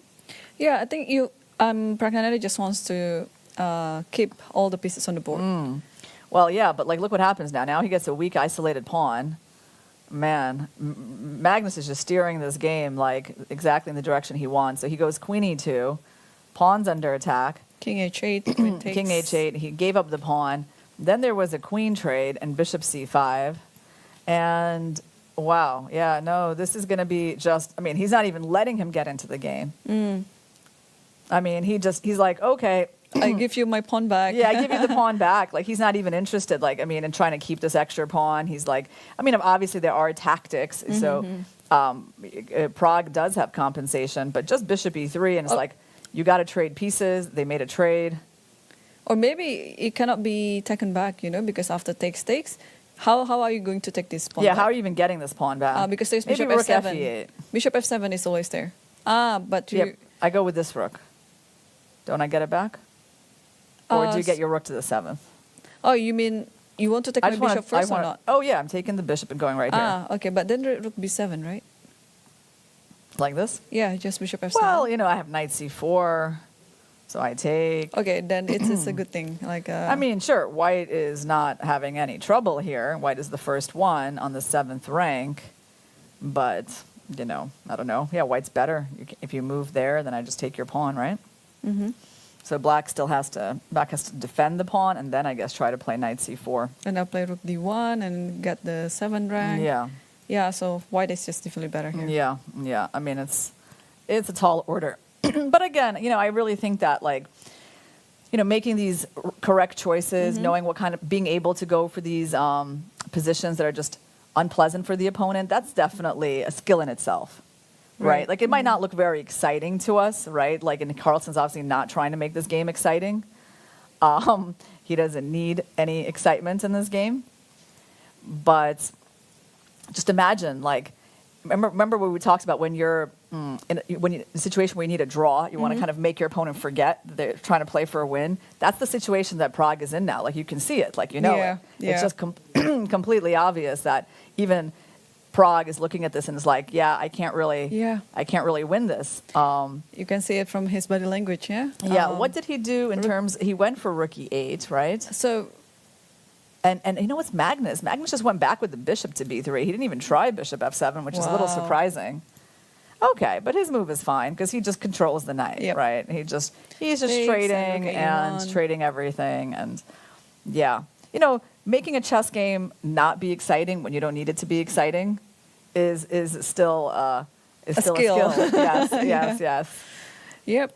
And Magnus is doing it. I mean, so far he's been like the director of their match, because on the first and second game of their classical matches, Magnus didn't into it at all, right? And then he just felt like, okay, I just want to make a quick draw, and quick draws they were. Yes. And now he's finally had his time to make extra rest. Yep. And now he's coming back on the tiebreak, and just like totally a director. Like that's a good way to put it, for sure. I mean, he has set the tone for their match. Prague had his chance to play that first game where he was white. I mean, he did what he could. Magnus had to defend a bit. He did that, and then, again, when Prague is white, I mean, he's trying to play. He had his chances today, too. He certainly did his best to create a game in that first rapid game. Yep. But Magnus just managed to neutralize it, and using his experience, his defensive skills, everything, and then kind of being relentless in that end game that he's known for. And congratulations to Magnus Carlsen, our FIDE World Cup's winner.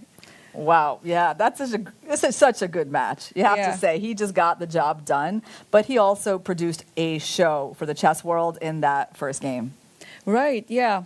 Well, on the first game, Praggnanandhaa had all the chances indeed, but Magnus Carlsen, with his experiences, just taking down the match like this, well, I think it was also a very good moment for Praggnanandhaa, because, man, to be the youngest finalist in the World Cup ever. Yeah, I mean, this match doesn't take anything away from his incredible achievement in this tournament. It's only adding up. Yeah, I mean, I also feel like he's got to look at this experience as actually a very good learning experience, because Magnus already showed a few good lessons. First of all, the importance of the time management. Magnus has spoken about that before, right? He's spoken about how he likes to punish people who don't manage their time well. Right. And sometimes Pragg has been getting kind of low on time in these tournaments, and he survived against other people. But Magnus showed him that it wasn't a good idea. Yeah, totally. Yeah, but no, this World Cup has shown like a lot of incredible fights. Yeah, among the youngsters, and Praggnanandhaa is just the symbol of everything because I like his fighting spirit. I Yes. like his demeanor. I like everything what he did. Like Yeah. also the fact that he's bringing his mom here as a like a moral support. You Yeah. know? Like man, he's just going to have like a very bright future.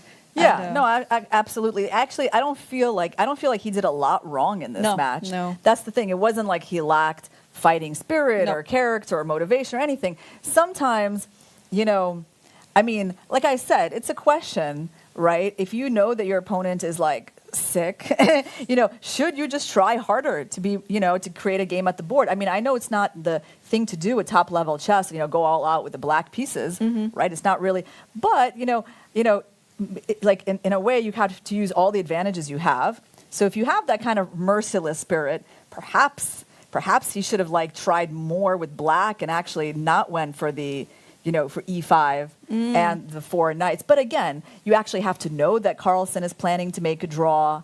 You have to know that, whether he's feeling okay or not, right? So Yep. those are not obvious things at all, right? I'm just trying to see where were the mistakes in the match, right? Where he could have done a little bit better.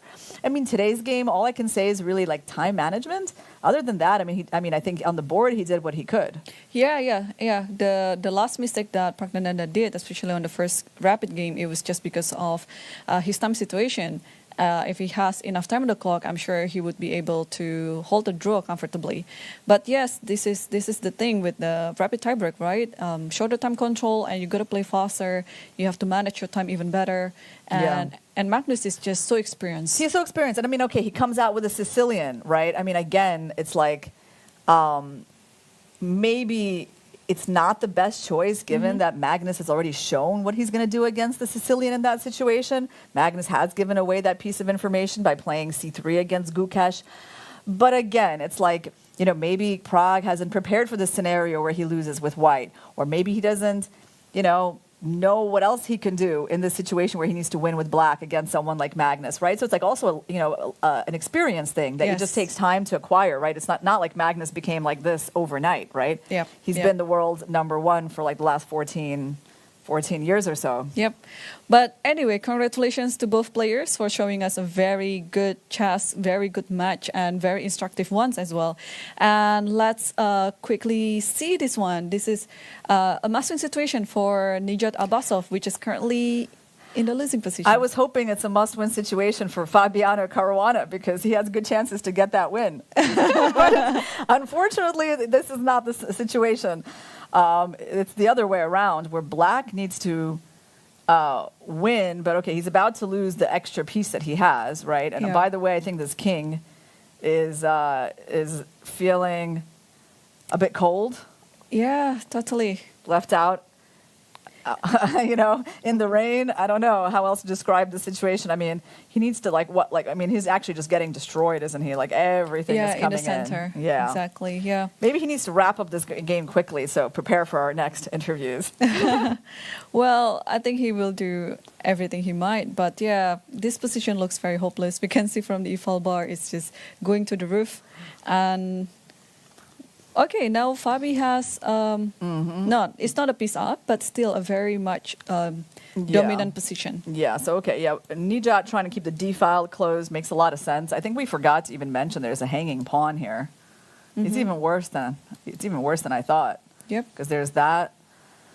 And again, a potential of rook a7. Yeah. Or you can even throw in knight c5 too if you want. Yeah, this is really the ugliest position I've seen this whole tournament. I don't know. Do you want to disagree with that, Irene? I'm trying to recall my memory about all the games here. Yeah, but this is certainly one of the worst ones, right? I mean, you don't see this every day. So rook a7, rook b7. Yeah. Takes. And I think he's going to go for d5 or something. Maybe he'll close up that bishop. No, he went for knight c5. Yeah. Okay. Yeah, by the way, if you take it, the queen holds the rook, so he's threatening threatening the bishop and the fork. So bishop d5, I guess, is going to be on the board. Or, I don't know. I would try bishop d5. Yeah. And maybe now it's time to take the pawn. And also there's another little guy here that we can take at some point. And then if I think we take there, we threaten knight d7. So now but then if you take here, maybe there's like king g7.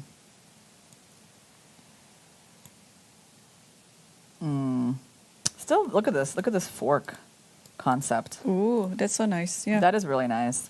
And that's actually really nice because you can fork the king whether he's on g7 or f8. And then this bishop has a big problem. Yeah, I think he's actually going for this idea. Yeah, in this position, I think Fabi is spoiled with so many options. You can even bring the rook to a1 and then back to a7 again. Yeah, you can do many things. Or even, you can even try to promote the b pawn if you want to. Yeah. So, well, Basov, I guess, in this match has not been able to do so much against the experienced Caruana. And Fabi, despite being very tired, something that he's mentioned a lot, is still able to play really, really convincing chess. Yeah, but Nijat's run is also already so amazing. And if nothing changes, he will play the candidates next year. I think it should be the lowest rated candidate ever. Do you think? Yeah, probably. I agree. I mean, unless he gets his rating up, right? Oh, until the Toronto, Yeah. yes. So I guess like knight here, where's the king going to go? I mean, where can it go? Maybe king g7.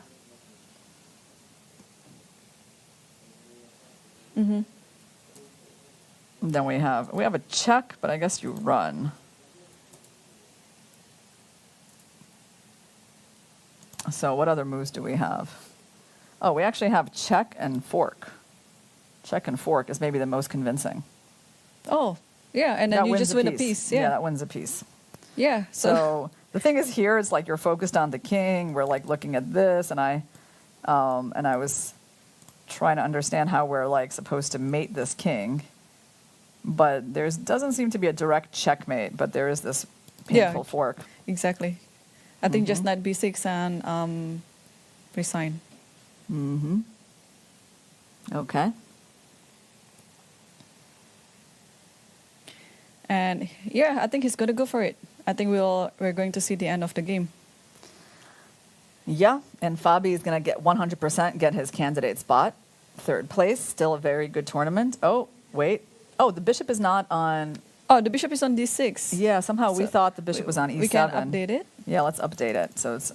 I don't think it changes much. No, though, it does doesn't. I mean, Knight you can b6 still still. go here. And then it's a check, actually. Yeah, I guess there's bishop here. That's a little difference. Okay, Fabi took that's on why f6. he took, yeah. Queen g7 is a threat. Queen f6 is a threat. And you cannot really move the rook because h7 is hanging. So... Yeah, this is the big one. This is also a big one. Well, how do you guard all those squares? Bishop c6? First of all, Queen Yeah, just g7, here, and that's it. Okay, that's all. Wow. Congratulations to Powerful game by Fabiano Fabi. Caruana Yeah. for securing the third spot in the FIDE's World Cup and also securing the candidate spot. So what do you think, Irene, about what we saw today? Are you pleased with like the chess content that we got to see, or were you hoping for more? Because it was over in two rapid games. I think this is the earliest tiebreak day I've ever had here in the World Cup. So, well, I definitely root for more games. So I was actually hoping for those who needed to make a comeback. Yeah, did the comeback, but unfortunately they couldn't manage. But I think it's also because this is the end of the event, and all the players are starting to be very, very tired. We could see how Fabiano performed on the first classical match. It was a very poor performance by him, right? Yeah. But then he managed to win the second game. He won 3 games in a row after that. 3 games in a row. Yeah. So it was kind of like an awakening result for him against Nijat, that he couldn't, spoil the match even further. But, I mean, a lot of histories are written Yes. out of this event. That's true. In the women's section as well, and in the Yeah. open section. Well, it's going to be a very memorable World event. Cup, yeah. World Cup, yeah, like Magnus Carlsen winning his first World Cup ever. Came to him later than the World Championship title, believe it or not, right? And he has made numerous attempts, and some of them he's had to leave this tournament quite early. So it's not an easy event to win. And based on that, we kind of know that the World Cup is always, it's kind of random in terms of who actually winds up winning from the top players. But in this case, the world number one won the event. I think he showed us some really good chess moments. Of course, I'm sure there are games that he said, he would not mind throwing away. Right. But ultimately, I'm pretty happy with the chess that we saw today. Like, as a fan, watching that first game, that had so many stages. Like, I feel like, he got to showcase a lot of things that he can do in chess in that game. Yeah, I think from today's matches, we could tell that Magnus is number one for a reason. Yes. Yeah, because Yeah. it was such a masterpiece. Again, he kind of like grinded something out of nothing. It's like, but okay, using the fact that Praggnanandhaa was in a time situation, like some time trouble, and he cleverly used that fact. So he pounced on it when he got his chance. And the thing is, the transition was so smooth, right? Like, between the longer part of that game, right, where like it felt like it was like a slow game, and then when it got down to like under 4 minutes, or even like once he felt that Prague was in the time trouble, he just speeded up so much, even though he had time, right? He could have been thinking, but he started playing like it's a blitz game, and the pressure was just not ending, and eventually it kind of broke down Prague's resistance. Yeah, that's true. Yeah, so that was, all in all, I mean, that game, I think, is like worth rewatching, guys, or watching if you haven't seen it. Yeah. Yeah. And what do you think? What is your conclusion also for the Women's World Cup? Women's World Cup. Yeah, I watched the interview with Alexandra Goryachkina. Oh yeah, that's interesting. She said that her final match, it was kind of a nervous affair. She felt the nerves were definitely in play because she'd been in the finals of the World Cup before and wasn't able to win. Right. Up until that point, it had been quite smooth for her. So I think, she didn't show too much excitement over the win. Maybe that's just her more calm personality. But it was, I think, the strongest player won, right? I mean, other than Ju Wen-jun, right, who was the other top seed. But she was coming off a very tough World Championship match. So her, exiting the tournament earlier was not a surprise at all. It was maybe more of a surprise that she even decided to come here. And apart from that, Goryachkina was, one of the top seeds. She's probably the most stable of the top seeds these days. Right. The most stable, the youngest. So her win in this tournament, you can't really call a surprise. I feel like both of our winners, Magnus and Alexandra, are, they're not surprises for sure. Yeah, they were not surprises, but some of the matches, they also need some luck, to win some matches, because again, in hindsight, it could be Salimova who might win the She had her Women's World chances. Cup. She had numerous chances in her match with Alexandra. Exactly. She could have ended it in the classical. She could have probably gotten close to ending it if she would have won the first rapid game. And of course, Magnus had one foot out the door in his match with Vincent Keimer. For me, that's maybe the most memorable thing about the World Cup, actually. It was that situation.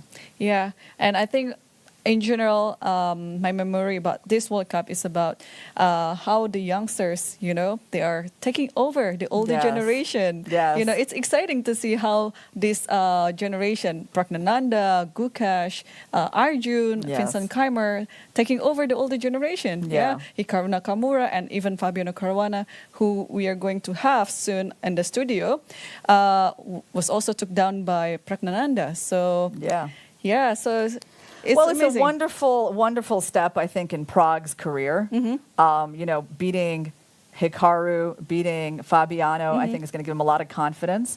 I feel like he's got great chess qualities. And actually, we have Fabiano Caruana in the studio. Yes, so...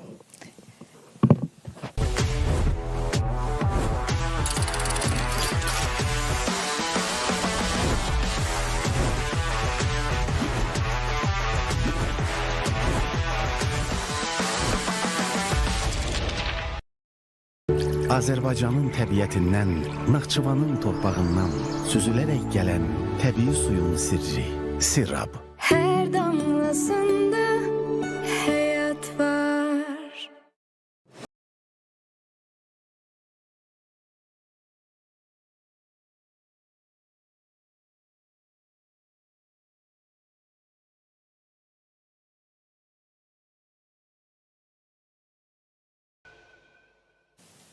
Hi everyone, and we have now Fabiano Caruana in the studio. Congratulations, Fabi. Thank you. For securing the third spot.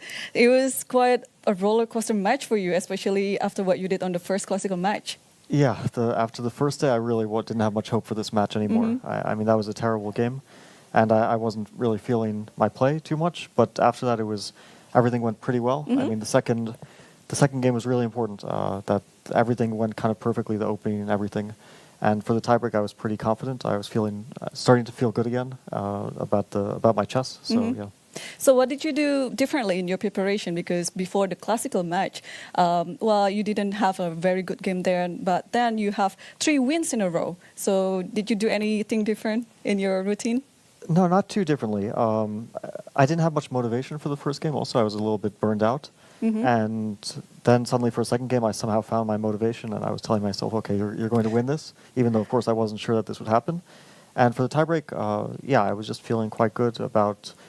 I felt like, okay, I have a second chance, and he's definitely not going to be feeling good that we're going into a tiebreak where it's again, he has to work basically like from scratch to win the match again.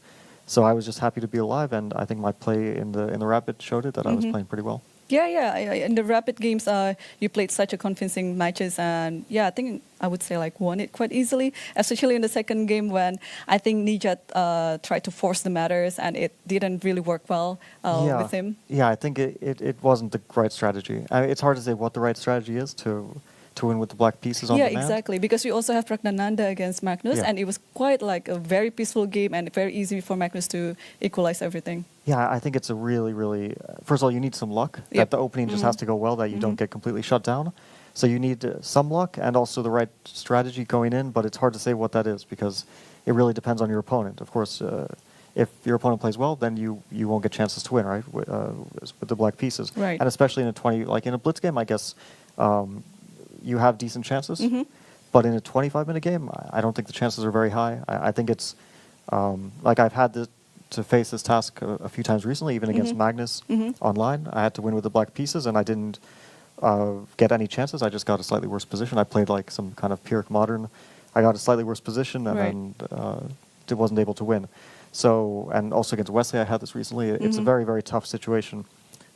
So I can't really fault either Prague or Nijat for not being able to get winning chances because it's not like I would do any better. Yeah. It's a very hard strategy. So after this World Cup, what's next for you?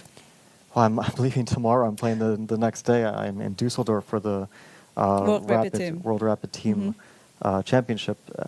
Hopefully, I'll still be able to play. Although it's going to be a fun event. It's going to be relaxed. I'm playing on a team with some friends as well.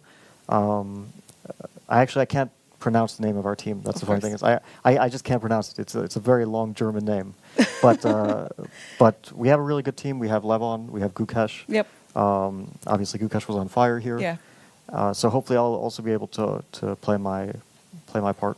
Yeah, sure. And good luck for your upcoming tournaments. And we hope to see you again soon. All right, thank you. Thanks.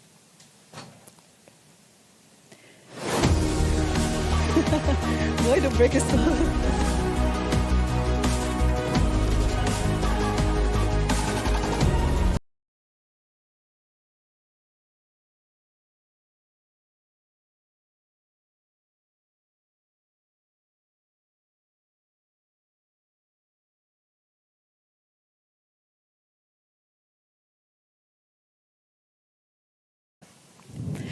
Okay, guys, and that was Fabiano Caruana securing the third spot, and I think this is it for us, Irina. Yeah, how do you feel? Minutes, guys. Last few minutes first with of all, us. I want to say that Fabi is so gracious and generous in his interviews. Right, that's one of the things I'm sure the chess world has noticed. Yes. How he's always just willing to talk. He's kind of open with his thoughts. He is always kind of no matter what situation he's in, he's always polite. Right. Right. So I think, the chess world definitely appreciates, Fabi's good attitude, and yeah, it's nice to see that he found the resources to win this match anyway, despite the disappointments with Prague. So I guess we can just, wrap up with some thank yous. Yeah, of course. A big thank you to our crew here, the production team, who's been with us for almost a month, pretty much. And a lot of like the organizer and also a lot of media team also helping us, and Michael as well. Because with his interviews. With the interviews, without whom we will not have the personal insights of the players. Yes, I think he did a really important job here at this tournament. Good job, yes. And that he was allowing us to follow like the thoughts of the players every single day, so we could know what they're feeling and where they're at. And thank you to the World Chess Federation for, inviting us here, giving us this opportunity to watch this month-long exciting chess contest. Definitely I think will be memorable for chess fans. Yeah, and thank you, Irina. Yes, thank you, Irene. I know it was wonderful working with you, and your analysis was great. No, I must honor you for that. Your analysis was great, and I learned a lot of. I gained so much experience, and I learned a lot of chess things too here. Thank you. So not only we try to work as a team. Yes. So that's definitely a good stuff. So I think we have everything. Yes, we said. I think we said everything. Yeah, guys, thank you to our viewers. I think it's always important to thank the viewers, who are watching us, supporting us. I want to thank all the people actually who reached out to me personally, like during these weeks, to tell me, they were enjoying the work and they thought, we were doing well. Yep. So thank you, guys. Thank you, Les. I know this one particular person who is always very supportive of me, and his encouragement. It's very important to me. Okay, and yes. We cannot say enough thank you, I guess, because there are a lot of people behind this production. So, stay tuned always for the upcoming FIDE events, because this is not going to be the last for sure. And, we hope to see you again in the near future. See you guys. Bye, guys.